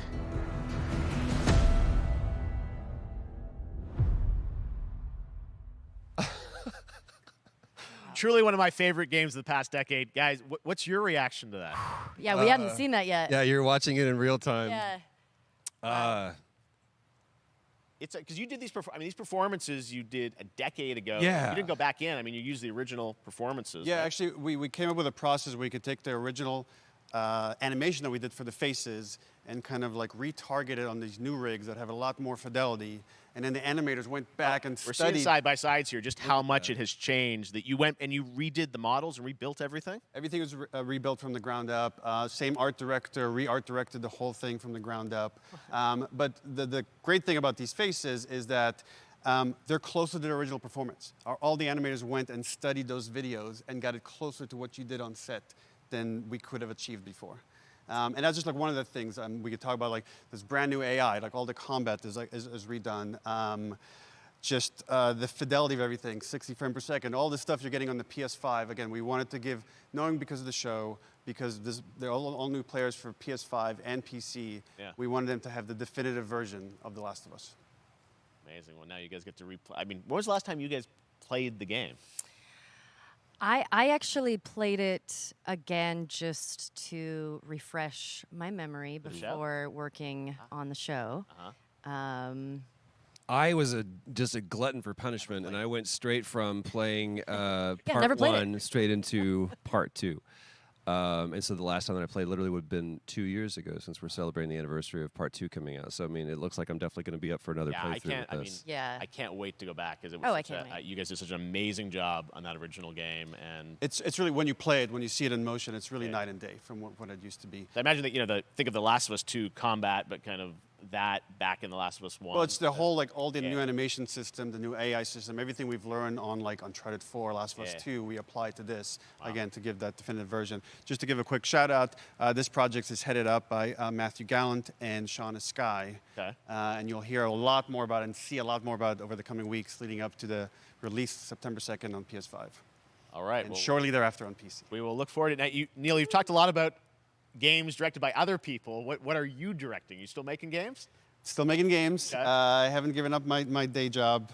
It's a little early to talk about it. Maybe if someone in PlayStation wants to leak it, then we can talk about it now. Otherwise, we'll save it. But you do have a new project. Do have a new project, but we'll save it for another Summer Game Fest. Okay. Okay, well, we'll see. We'll try and save it. All right.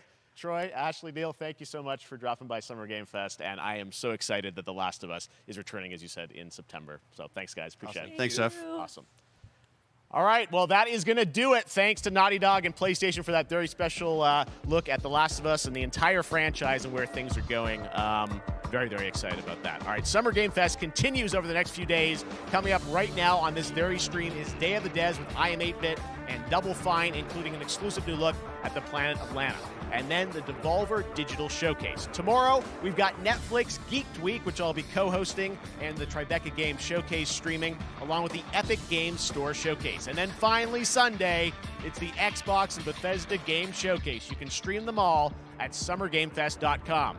As for me, I'll see you again in August when we are back live in Cologne, Germany for Gamescom Opening Night Live on August 23rd. And then the Game Awards will return in December live from the Microsoft Theater in Los Angeles. And finally, I'm excited to share that Summer Game Fest will return in June 2023 as a digital and in-person event to bring the gaming community together. Thanks for being a part of Summer Game Fest, and remember, there are more events and announcements to come. We'll see you soon.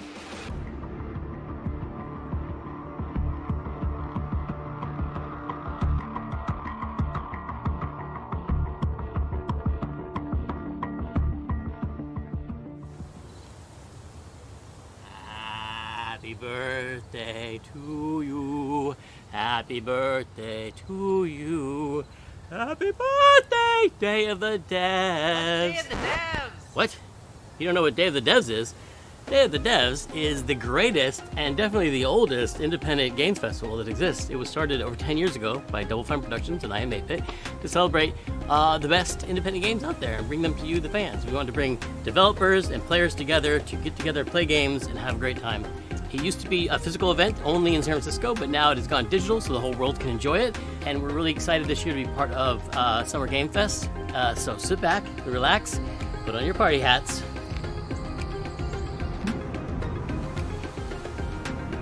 This thing? I'm supposed to put this on? That's right, everybody, put on your party hats. Everybody. Everybody. That's right, that looks good. Now we're cooking. Put on your party hat and enjoy Day of the Devs.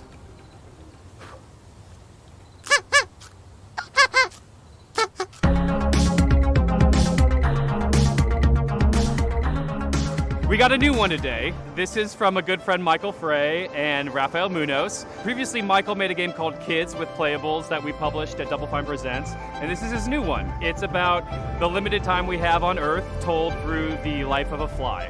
This is called Time Flies. Hello, everyone. My name is Michael. You might know my work from a game called Plug and Play. I co-founded company called Playables where we made a game called Kids. But today we're going to talk about this guy in my upcoming project that is a collaboration with Rafael Munoz, who is the principal programmer on the game. The project we're collaborating on is called Time Flies.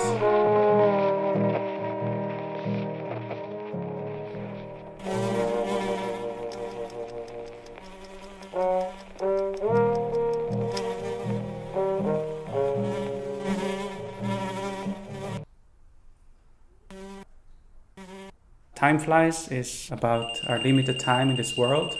In Switzerland, where I'm right now, we have a life expectancy of maybe 84 years. In the US, it's about 77 years. So you have a little bit less time to achieve the things you want in your life.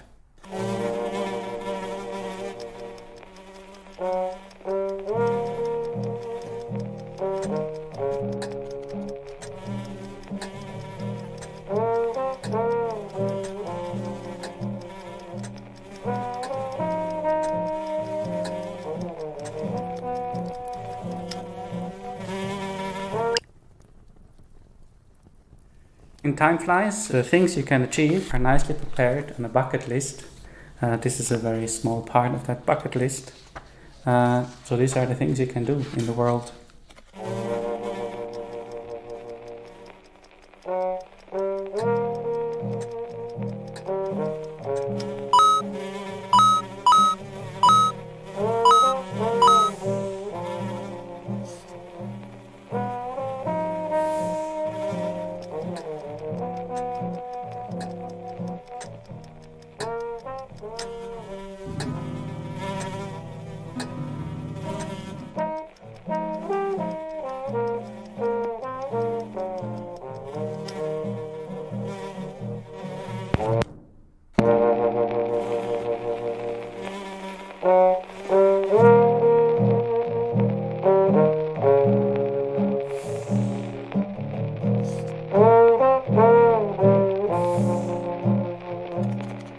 The game is coming to PlayStation, Nintendo Switch, PC and Mac sometime next year. Please visit timeflies.buzz where you can sign up for the newsletter so you get updated when it's out, or you find a link to the Steam page where you can wishlist the game. Thank you.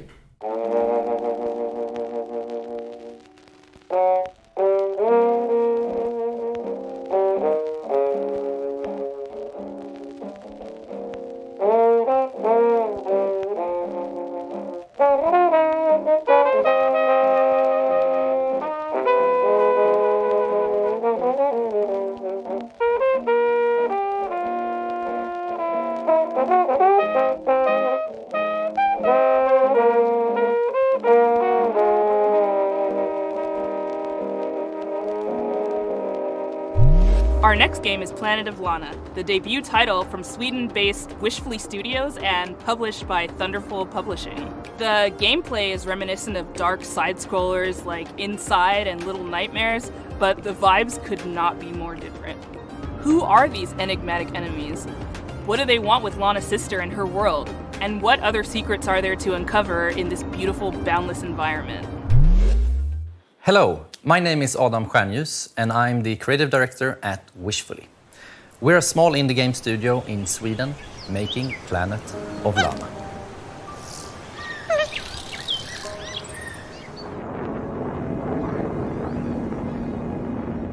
In our game, you play a young girl called Lana, who is forced out on a mission to save her sister that has been taken away by an invading robot army. Early on in the game, Lana meets the mystical creature Mui. You quickly develop a strong bond and friendship to Mui, and she proves to be both intelligent and loyal.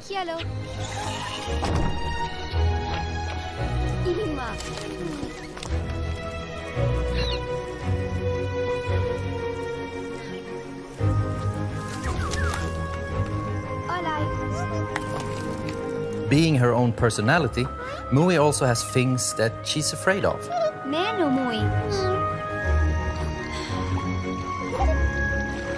But being small and agile also has its advantages. For example, being able to reach places that you can't.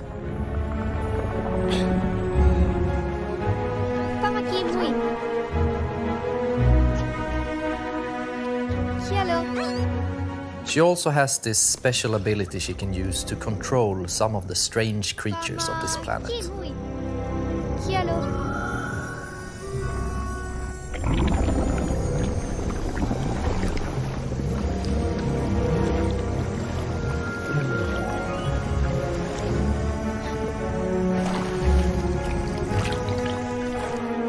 Together, you have to make it through both the harsh and beautiful environments of Novo. Past dangerous robots, through deep and cold caves, unraveling long-forgotten mysteries that all lead to your destined future.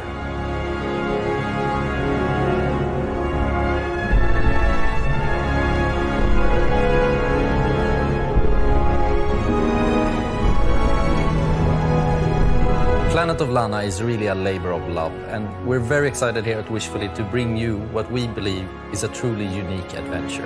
And beyond the companion-based puzzle solving and hand-painted art style, you will experience an engaging story with twists and turns that hopefully will stay with you long after the credits have rolled. Planet of Lana is coming to Xbox and PC this year, and you can wishlist right now at Steam or sign up at our newsletter at planetoflana.com. This next title from 2-Star Games is quite literally an on-the-rails shooter. You and your little yellow train with its mounted machine gun and exquisite collection of bobbleheads will face off against a demonic, clown-faced train who is hell-bent on devouring human flesh. This is Choo Choo Charles. Hey, I'm Gavin, I'm the solo developer behind 2-Star Games, and I'm currently making Choo Choo Charles.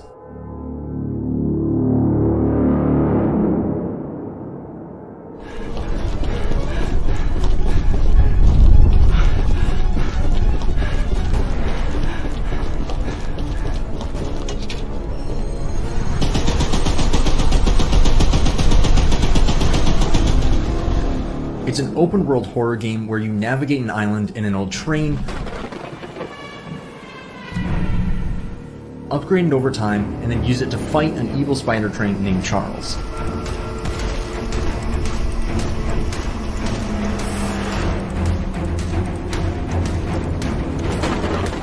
If you pump enough lead into his face, that'll probably encourage him to run off and find something else to eat.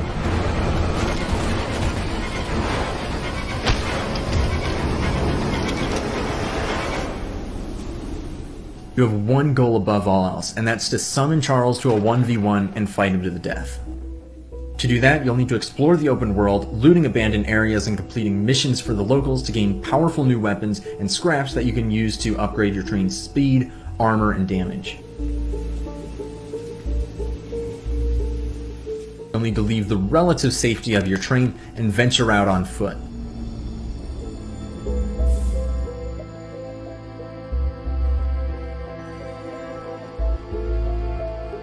This is where things get really dangerous, with Charles constantly roaming around looking for his next meal, and camps of shotgun-wielding cultists looking for someone to feed to him.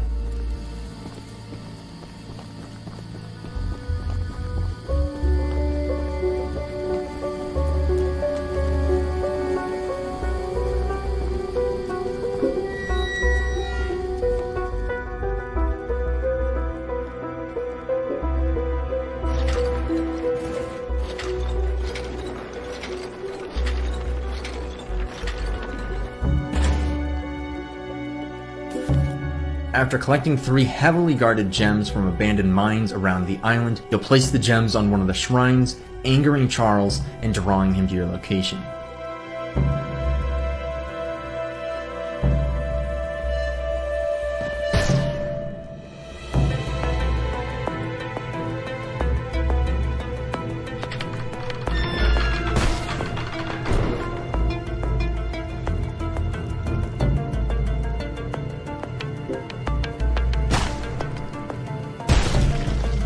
Best be careful out there, because it might be unwise to wander too far from your train. If you do encounter Charles while you're roaming around, it doesn't matter what you do now, because you have truly angered the beast, and you'll either escape with your life or see it flash before your eyes.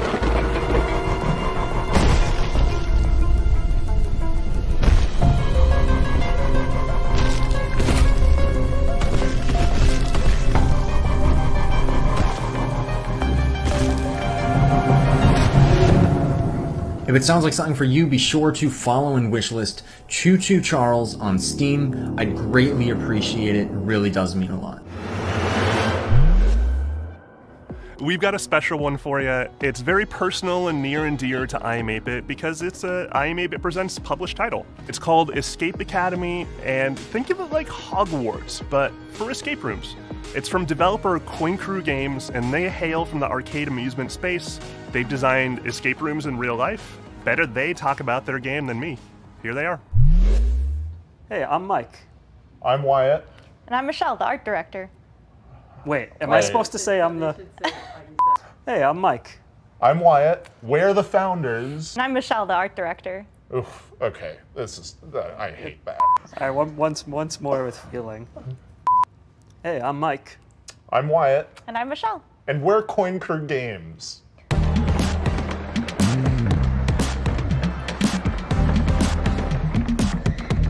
When Coin Crew Games was founded, we were actually building real-world escape rooms and arcade machines, but when the pandemic hit, we needed to pivot. So we decided to take those learnings, building real-world escape rooms, and transpose them into a digital format, and thus Escape Academy was born. Good luck trying to hack me without sufficient power. Probability of your expulsion, high. Escape Academy is an escape room adventure game that you can play either single player or co-op. You play as a student at this titular, mysterious Escape Academy, where you get to master the art of puzzle solving and train to become the ultimate escapist. What are you waiting for? A room full of gas is no place to relax. We're all fans of escape rooms, so when we couldn't find a digital, authentic escape room experience, we decided to make one ourselves. Walls are often misleading at the Academy. Escape Academy isn't just a puzzle game, it's an escape room game, and it brings that play pattern home. We have a huge amount of puzzles in this game, and they never repeat. And in addition to that, you can solve every puzzle using just your mind, no dexterity required, although you may want to bring a paper and pencil.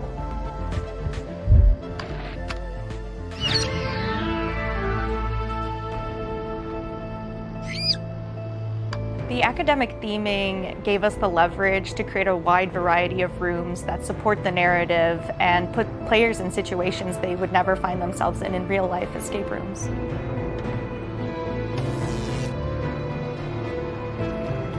When we were designing the game, it was really helpful to have the experience of both playing a lot of escape rooms and designing real-world escape rooms as sort of a design anchor to buoy us to. I did not anticipate the rodent assisting you. Bad turmeric. Sadly, that rat will be no help in bypassing my lasers. We really took our time to create an eclectic cast of students and faculty members that help guide you throughout the academic journey of Escape Academy.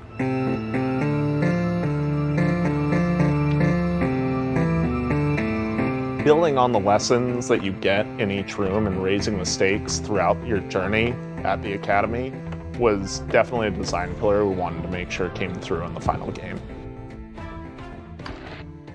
I am not feeling so well. Analysis, I have succumbed to disco fever. Escape Academy is coming to Xbox, PlayStation, and PC on July 14th and will be available day one on Xbox Game Pass. And you can wishlist us today on Steam. We'll see you at the Academy. Thanks! Escape Academy! This game's for all those fans of organization out there, all those organizers. It's from a studio called Max Inferno, and it's a game about getting things lined up just right. It's called A Little to the Left.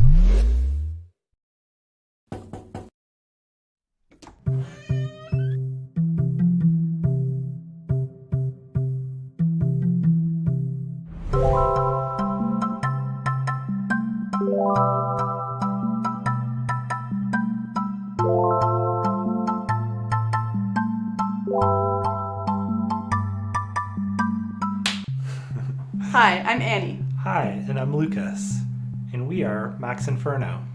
Yep, and we're really excited to share with you today a cozy puzzle game that we've been working on called A Little to the Left.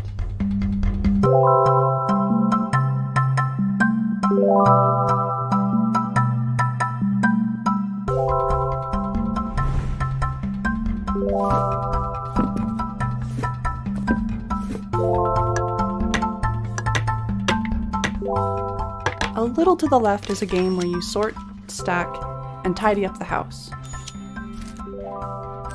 In each level, puzzles are hidden among regular household objects, and you solve them by arranging items in a very particular way.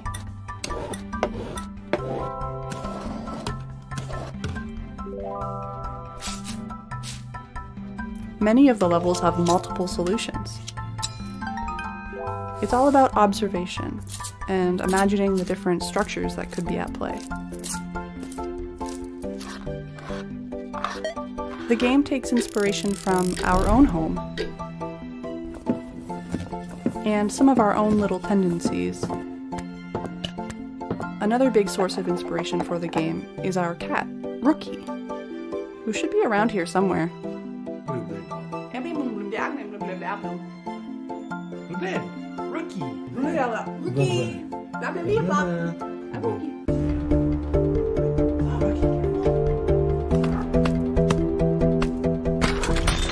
Occasionally, this cat will show up on the periphery of your gameplay and undo your tidy work, just to shake things up a little bit.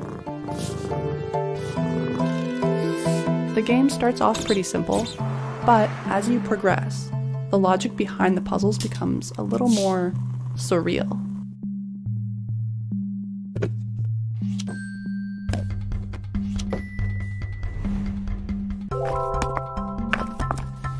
There is a lot to tidy up in A Little to the Left. Actually, every day brings something new.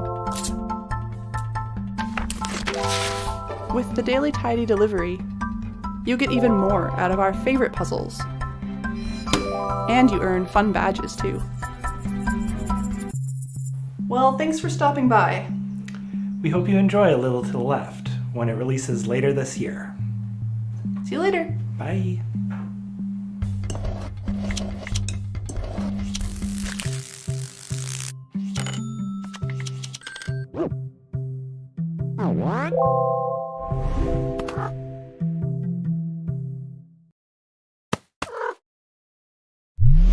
I've been excited about this one ever since it was announced ages ago.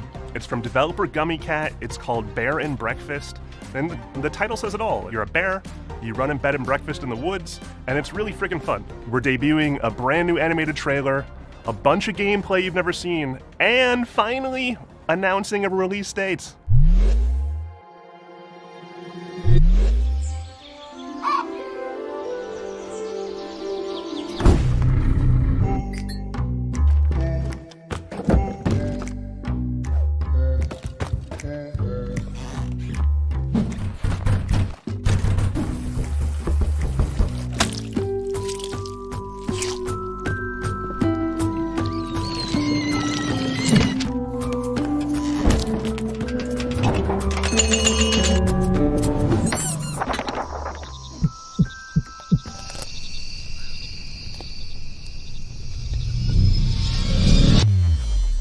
I'm Ioana. And I'm Raresh. We're from Gummy Cat in Romania. Today, we're showing you our first game called Bear and Breakfast. It's a laid-back management adventure game where you build and run a B&B in the woods, but you're a bear.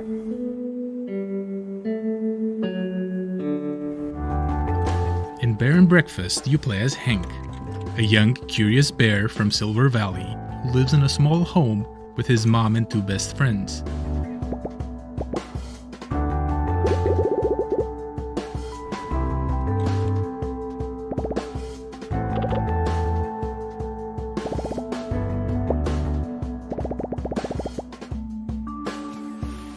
We grew up on management sims. Games like Theme Hospital were big inspirations for us, but we also wanted to make a game that tells a story alongside the usual management stuff.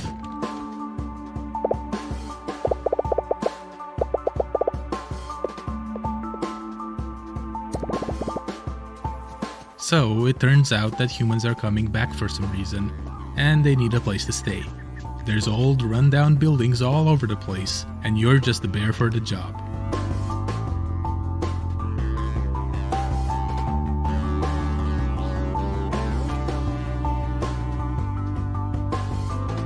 The game follows a linear story that you advance by solving quests. A lot of them involve finding materials, building rooms, crafting furniture, and decorating stuff.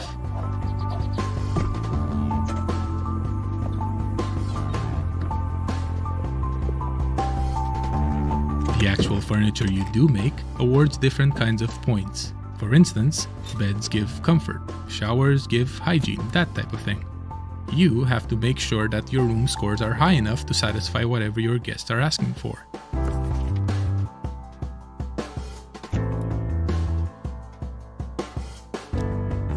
Each type of score comes with its own challenges. For example, later on you'll need to cook food for your guests through a minigame.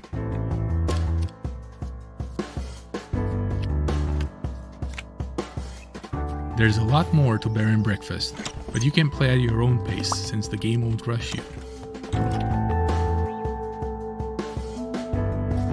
Oh, and there's definitely no creepy subplot hidden somewhere in the forest.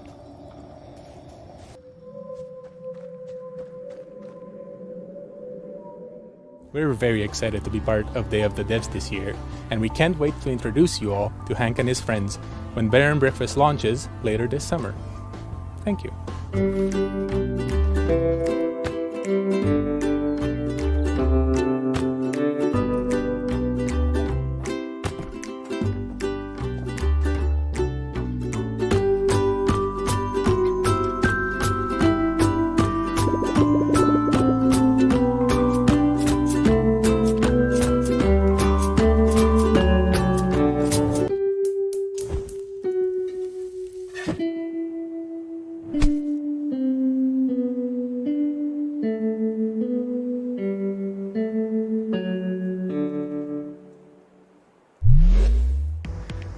So I don't want to say a lot about this next one.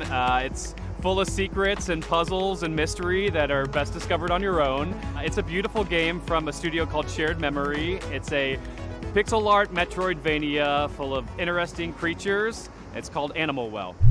Hi, I'm Billy Basso. Today I'm going to be showing you a game I've been working on called Animal Well.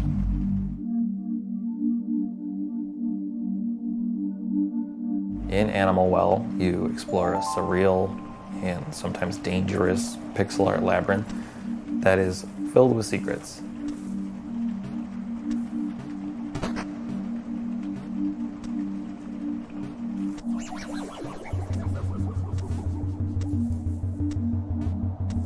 As you explore, you'll encounter various creatures, but it's not always clear if they're friendly or not, so it's best to proceed with some amount of caution.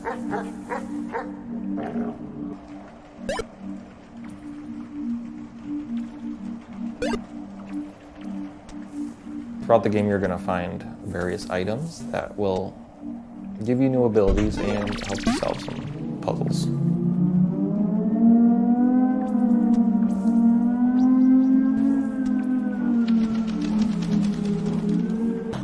Every item in the game has multiple uses, but you're going to have to experiment if you want to figure out what they all are.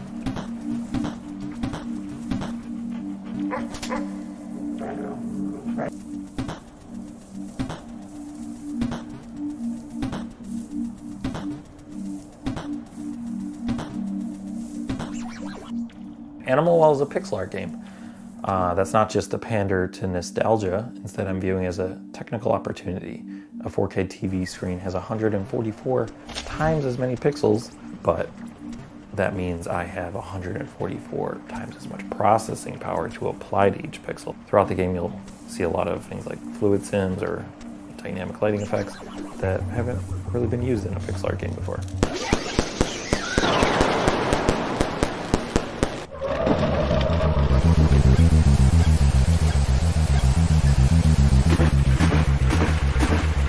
Designing Animal Well is a layered experience. So what that means is the base layer is something the average person can play through and enjoy to completion. But then there's a second layer, which for most games you would consider this part like 100%ing the game. There are lots of hidden items in nooks and crannies throughout the world. They're not obvious and you might need some help to find these. The third layer has puzzles that don't really present themselves as puzzles.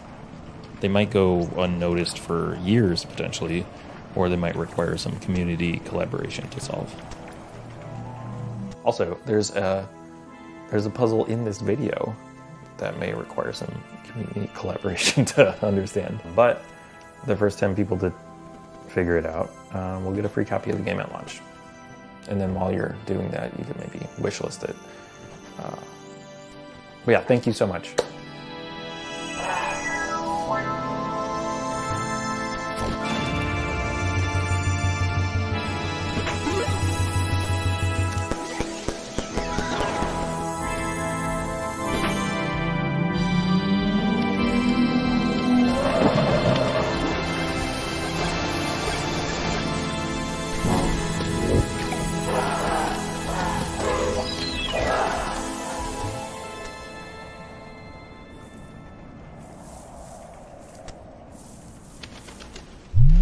Next up is Naiad, a colorful exploration game where you play as a water nymph, traversing a zen and peaceful world.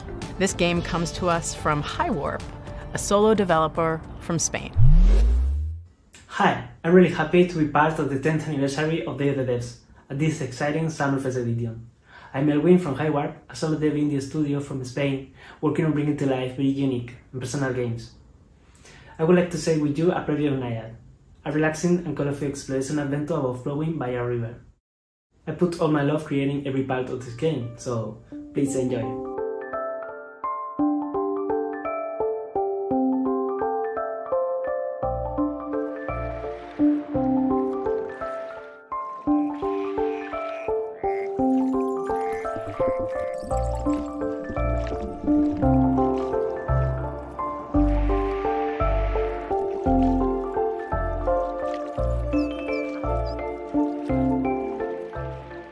The journey starts with the birth of a little water nymph at the spring of the river.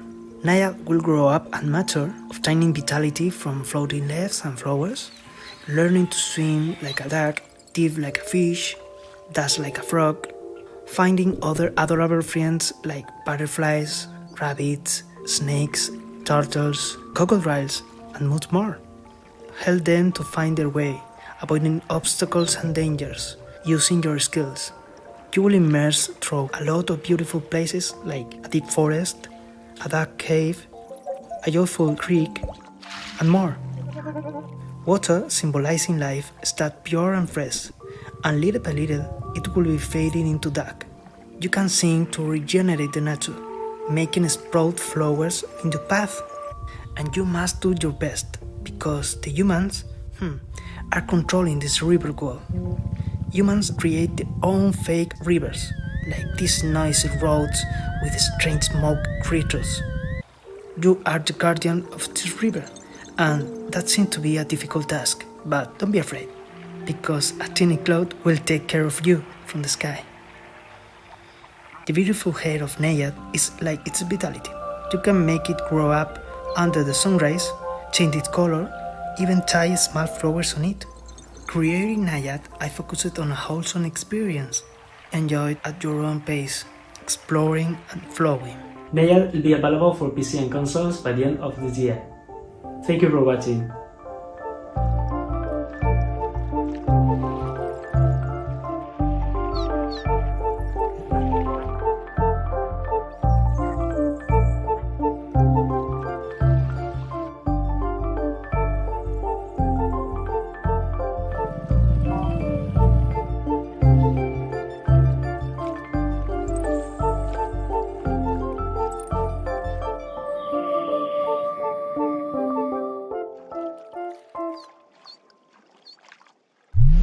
If you ever find yourself longing for the good old days, then why not take a trip back to the Stone Age in this cooperative life and farming simulation game from Sodaden and Cryptico. Hunt and gather to care for your settlement, explore the ancient world around you, and best of all, become a friend to the mammoths. This is Roots of Pacha. Hi, I'm Timo, co-founder of Sodaden along with my brother. Hi, I'm Karen, the narrative designer. We're based in San Diego, with the rest of the team in Argentina. Hola a todos, I am Dancer, the main artist. And I'm Johnny, Timo's brother. We are the team developing Roots of Pacha, a farming sim set in the Stone Age where you help your clan develop the ideas that shape humanity. In a time when there weren't stores to buy seeds or anything else, you'll build your village from the ground up. Instead of using money, you'll transform the world around you by contributing and working with your clan. Starting small, you'll explore the regions of this new land, discovering plants and resources along the way.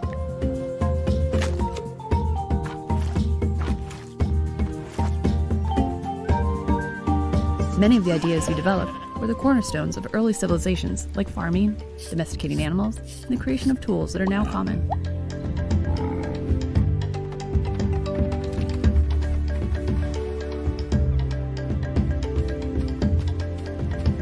Ideas will build on one another, and after a while, you'll find your community transformed.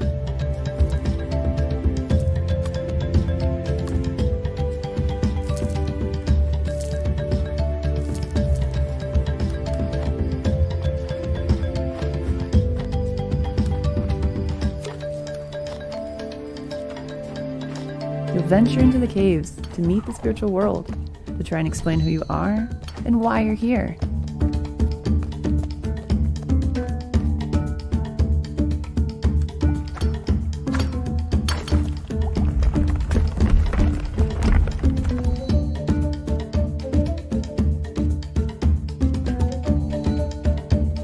The game's Stone Age setting was inspired by the book The Clan of the Cave Bear.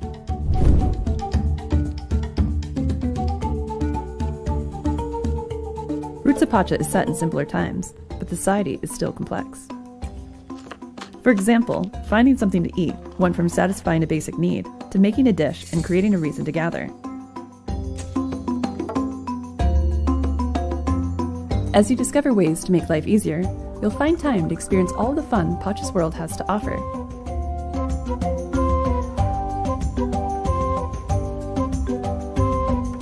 You'll get to know your clan, meet others living around you, and maybe even find that special someone.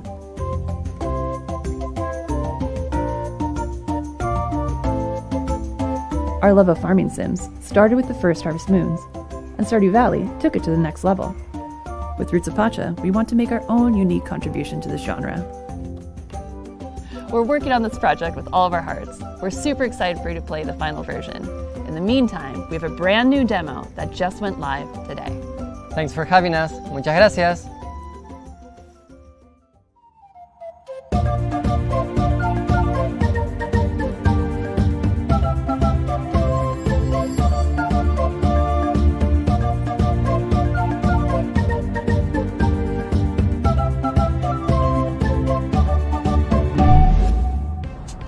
And now I am very pleased to present a world premiere from our friends at Us2 Games, the folks who brought you Monument Valley, Alba, and a bunch of other really, really cool games.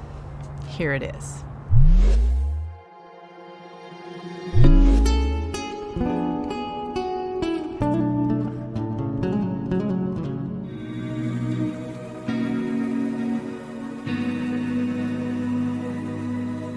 At Us2 Games, we really try and take what's meaningful and great about games and deliver that to everybody.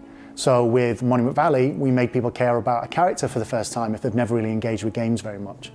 And with Alba Wildlife Adventure, we took open world games and packaged that into a kind of theme about saving an island that more people are going to want to engage with than just the hardcore. And with this game, what we really want to do is take these genres that we really love, like roguelike games and turn-based tactics, add a little bit of sports game in there as well, and themes about dreams and conflicting fears, and really package that together into something that feels really unique. In the game, you play the role of Desta, who's a young person in their early 20s, who's coming home for the first time, having not left home in the very best way. Their relationship with their mother and their family and their friends, there's a few of them that were a little bit broken. And they were broken because they didn't really have the words to say. And their father, who used to be a big part of their life, unfortunately passes away, and they don't have those tools and that person to lean on to bridge that gap. So they manage to go home, they find this old ball they used to play with their dad, and when they try and fall asleep with it, they find themselves in a world between worlds, neither asleep nor awake. And when they're in this, they can explore these moments, these memories, and solve these creative problems through a ball game. And when they do that, they find the right words to say to confront these people. The people we're going to be meeting in Desta's dreams are people who were significant to Desta before they left town a couple of years back. And there are lots of people they don't know quite as well, too, and some people who have been shaped by Desta's impression of them in their dreams. But they've all had a profound impact on Desta's life. These characters are really interesting because all of them are interwoven as part of Desta's story, but also with each other. They don't just appear as abstractions, but they really feel like a part of the makeup of Desta's background. One way or another, the people that Desta meets throughout the game helped Desta become who they are today. And they've taught Desta a number of different things, like standing up for themselves, taking risks, expressing themselves, and more. There are a few different themes in the story, but I would say that certainly loss is a big part of it. Finding yourself, courage and perseverance, and reawakening. No pun intended. It feels like we've been able to put a lot of ourselves into Desta. The same is true for pretty much all of our games, but Desta in particular is very personal to a lot of the members of the team. I'm sure we can all relate to some of the themes of maybe having ghosted a friend and not being sure how you could get back in touch with them, or dwelling over how you might have said something in a conversation and having that play over and over in your mind, which is one of the core themes of the game. It's definitely got more depth and more game mechanics than anything we've made before, and it's being designed from the ground up to be a multi-platform title.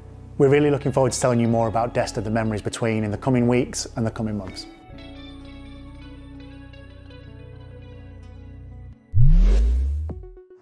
This next game is called Shim. It's a shadow platformer. You're a little blobby character platforming around inside shadows, and a game with a really cool minimalist graphic art style. I hope you like it. Hi, I'm Ewout and I'm the developer of Schim. And I'm Niels from Exernice, and I help Ewout develop Schim. We're located in the north of the Netherlands in a town called Leeuwarden. We are a team of 2, plus the talented people at MZERO who do the audio.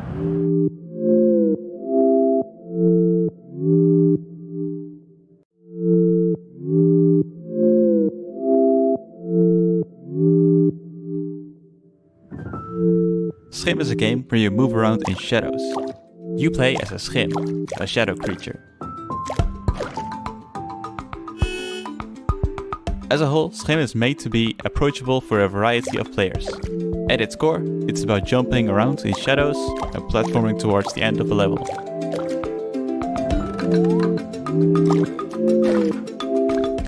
Each shadow has their own schim. The player plays around as a schim of a human. However, this schim is separated from their person, and it's up to you to find your way back. In the game, you will also help other schim characters who have also been separated from their shadow. You can help them by finding their object.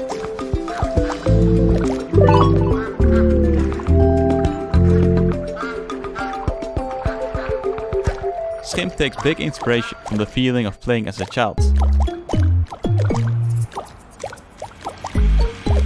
Playing imaginary games with made-up rules, move around in shadows, and jump to the next shadow.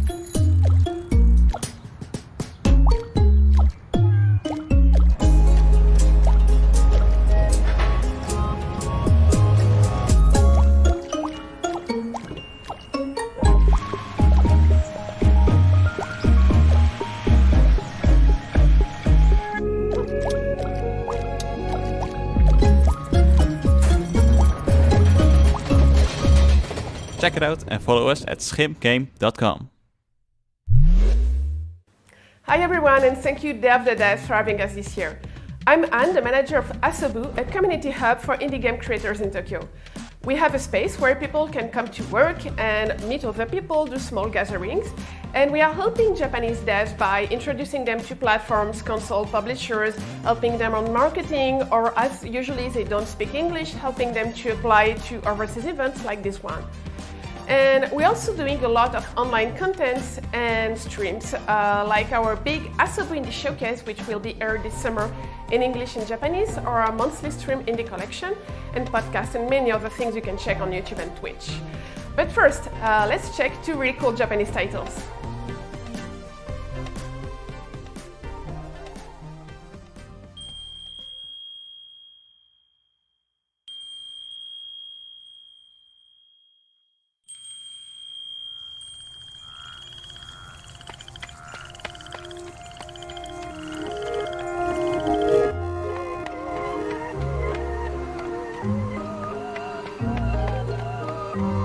Fox and Frog Travelers, The Demon of Arashino Island, is a 3D action-adventure game with a Japanese-inspired atmosphere. You will play as Fox, her girl who finds herself on Arashino Island and starts traveling with Frog. Torii gates, fusto lantern and neon gives light and color to the island. But something is lurking in the shadows, inching even closer.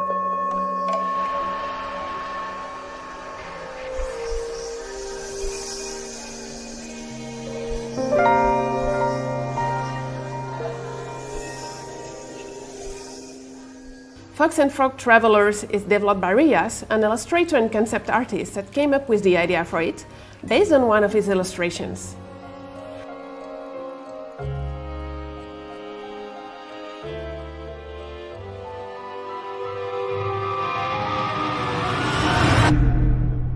Fox and Frog Long Journey Through the Night is planned for release in a few years.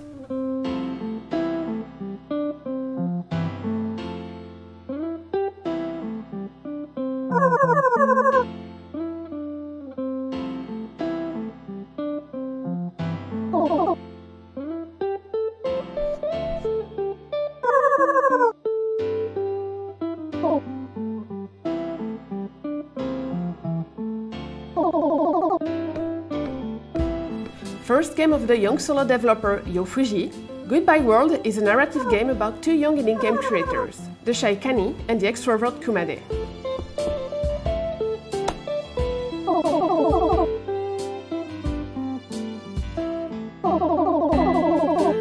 Mixing influences from comics like Ghost World and games like The Beginner's Guide or Mother 3, Goodbye World is a tale about the passion and struggles that comes with game creation. Through 13 chapters of the story, rendered in beautiful pixel art in a resolution close to the Super NES and Game Boy Advance.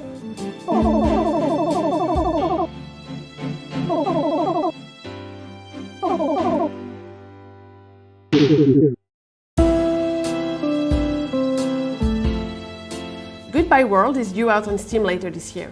If you like those games, don't hesitate to wishlist and to follow the devs on Twitter. And if you are interested by Japanese indie scene or indie games, you can follow us on Twitter, on Discord, chat with us, and watch our Indie Game Showcase, which is coming this summer. And thank you again for watching, and Day of the Devs for having us. The process of moving to a new city can be daunting. Our next game, Birth, from solo developer Madison Carr, who hails from Chicago, explores the idea of quelling loneliness through this puzzle adventure. Hi, my name is Madison, and I am making a game called Birth.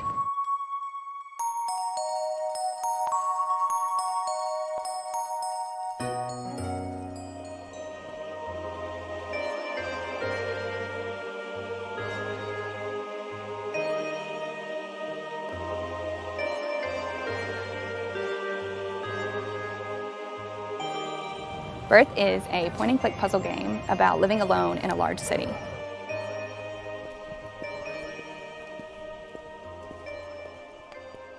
In order to quell your loneliness, you decide to create a creature, a friend, a partner for yourself, by collecting spare bones and organs that you find while traversing the city.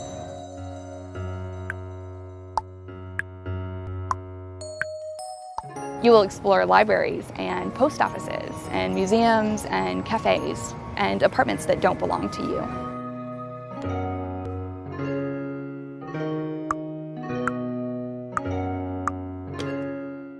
In each of these buildings, you will meet creatures, and you will get to know them by searching through their personal belongings.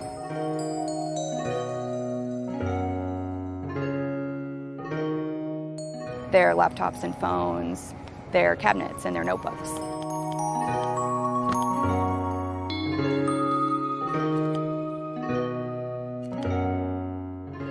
Within these personal belongings, there are puzzles. Some are physics-based, some are pattern-based, some are abstract.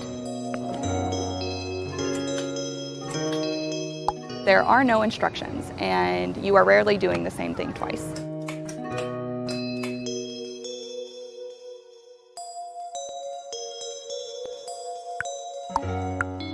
Alongside the main game, there are optional hidden tokens that you can find to unlock secret buildings and treasures.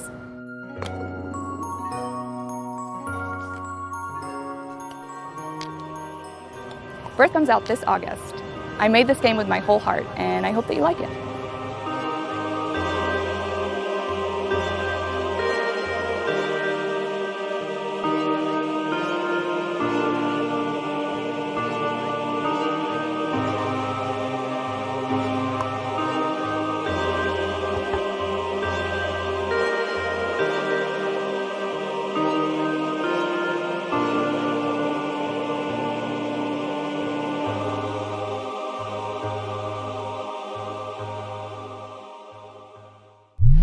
In our next title, How to Say Goodbye, you play as the ghost of a person who's recently died and is embarking on the journey of accepting their own death.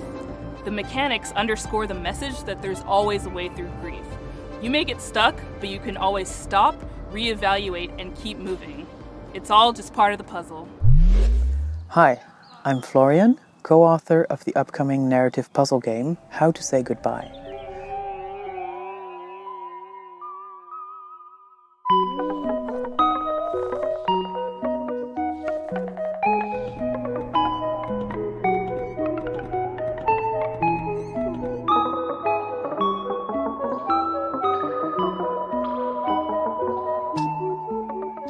In How to Say Goodbye, you help a group of quirky ghosts overcome various obstacles and conundrums by reorganizing the level as you like.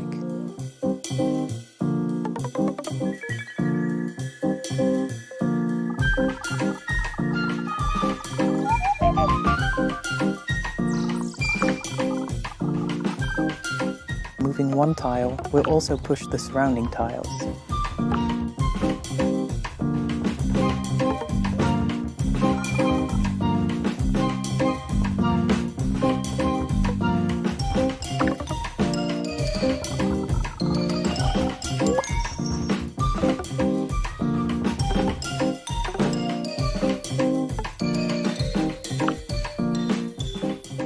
The puzzle elements are only moved around, but never removed. So, just like a Rubik's Cube, the puzzles never end up in a state where you can't solve them.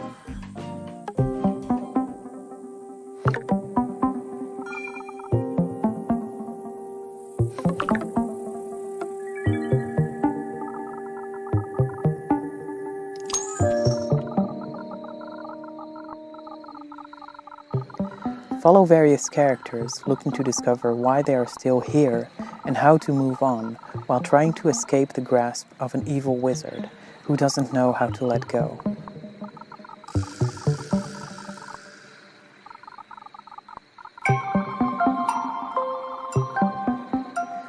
How to Say Goodbye tells a story of loss and grief, but we intend the experience to be as gentle, kind, and positive as possible.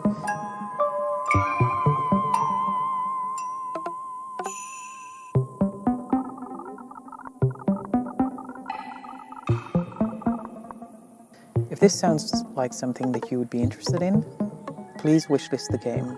It would mean a lot to us. Thank you.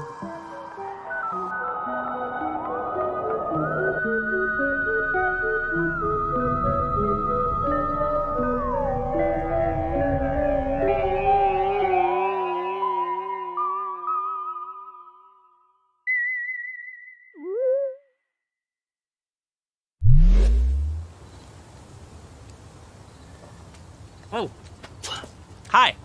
Well, wasn't that a great show? And a great cake, and it's all gone. And so now we have to say goodbye. I hope you liked that. I hope you liked all the games. Thank you to all the developers for making such fantastic games and for bringing them here for everyone to enjoy. Special thanks to all of our generous sponsors. You've always been there for us, and we could not do this without you. PlayStation, Idea Xbox, Nintendo, Steam, Epic Games Store. Y'all are awesome. Thank you. Extra special thanks to Dose One, the Magic Man, for supplying all the beats and sound effects and tunes you hear in every summer Game Fest edition of Day of the Devs. We couldn't have done any of this without you, or at least it'd be really quiet and kind of suck. We're not done with the Day of the Devs 10th anniversary just yet. If you go to dayofthedevs.com and sign up for our newsletter, you will be amongst the first to hear about all the excitement that's to come this year. Other than that, thank you so much to everybody who watched, and we'll see you next year. Bye. We'll see you next time. Aha! You thought it was over, but it is actually not. Day of the Devs continues with a special after-party performance by the one and only Peter Berkman of Anamanaguchi fame. He's debuting new music from a game you've probably never heard of. It's called Little Nemo and the Guardians of Slumberland. And the reason you haven't heard of it is because it's debuting on Kickstarter at this very freaking moment. Enjoy. See you later. Thanks for tuning in to Day of the Devs Summer Game Fest Edition. Bye.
Games and Online Harassment Hotline is a text message-based, anonymous, and confidential emotional support hotline, and it's created specifically for the gaming community.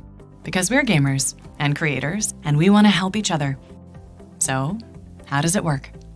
Well, you text us and we listen. Our hotline is 100% anonymous. We can talk about anything you need to, and only what you want to. The Games and Online Harassment Hotline is an inclusive resource for anyone, no matter how you identify.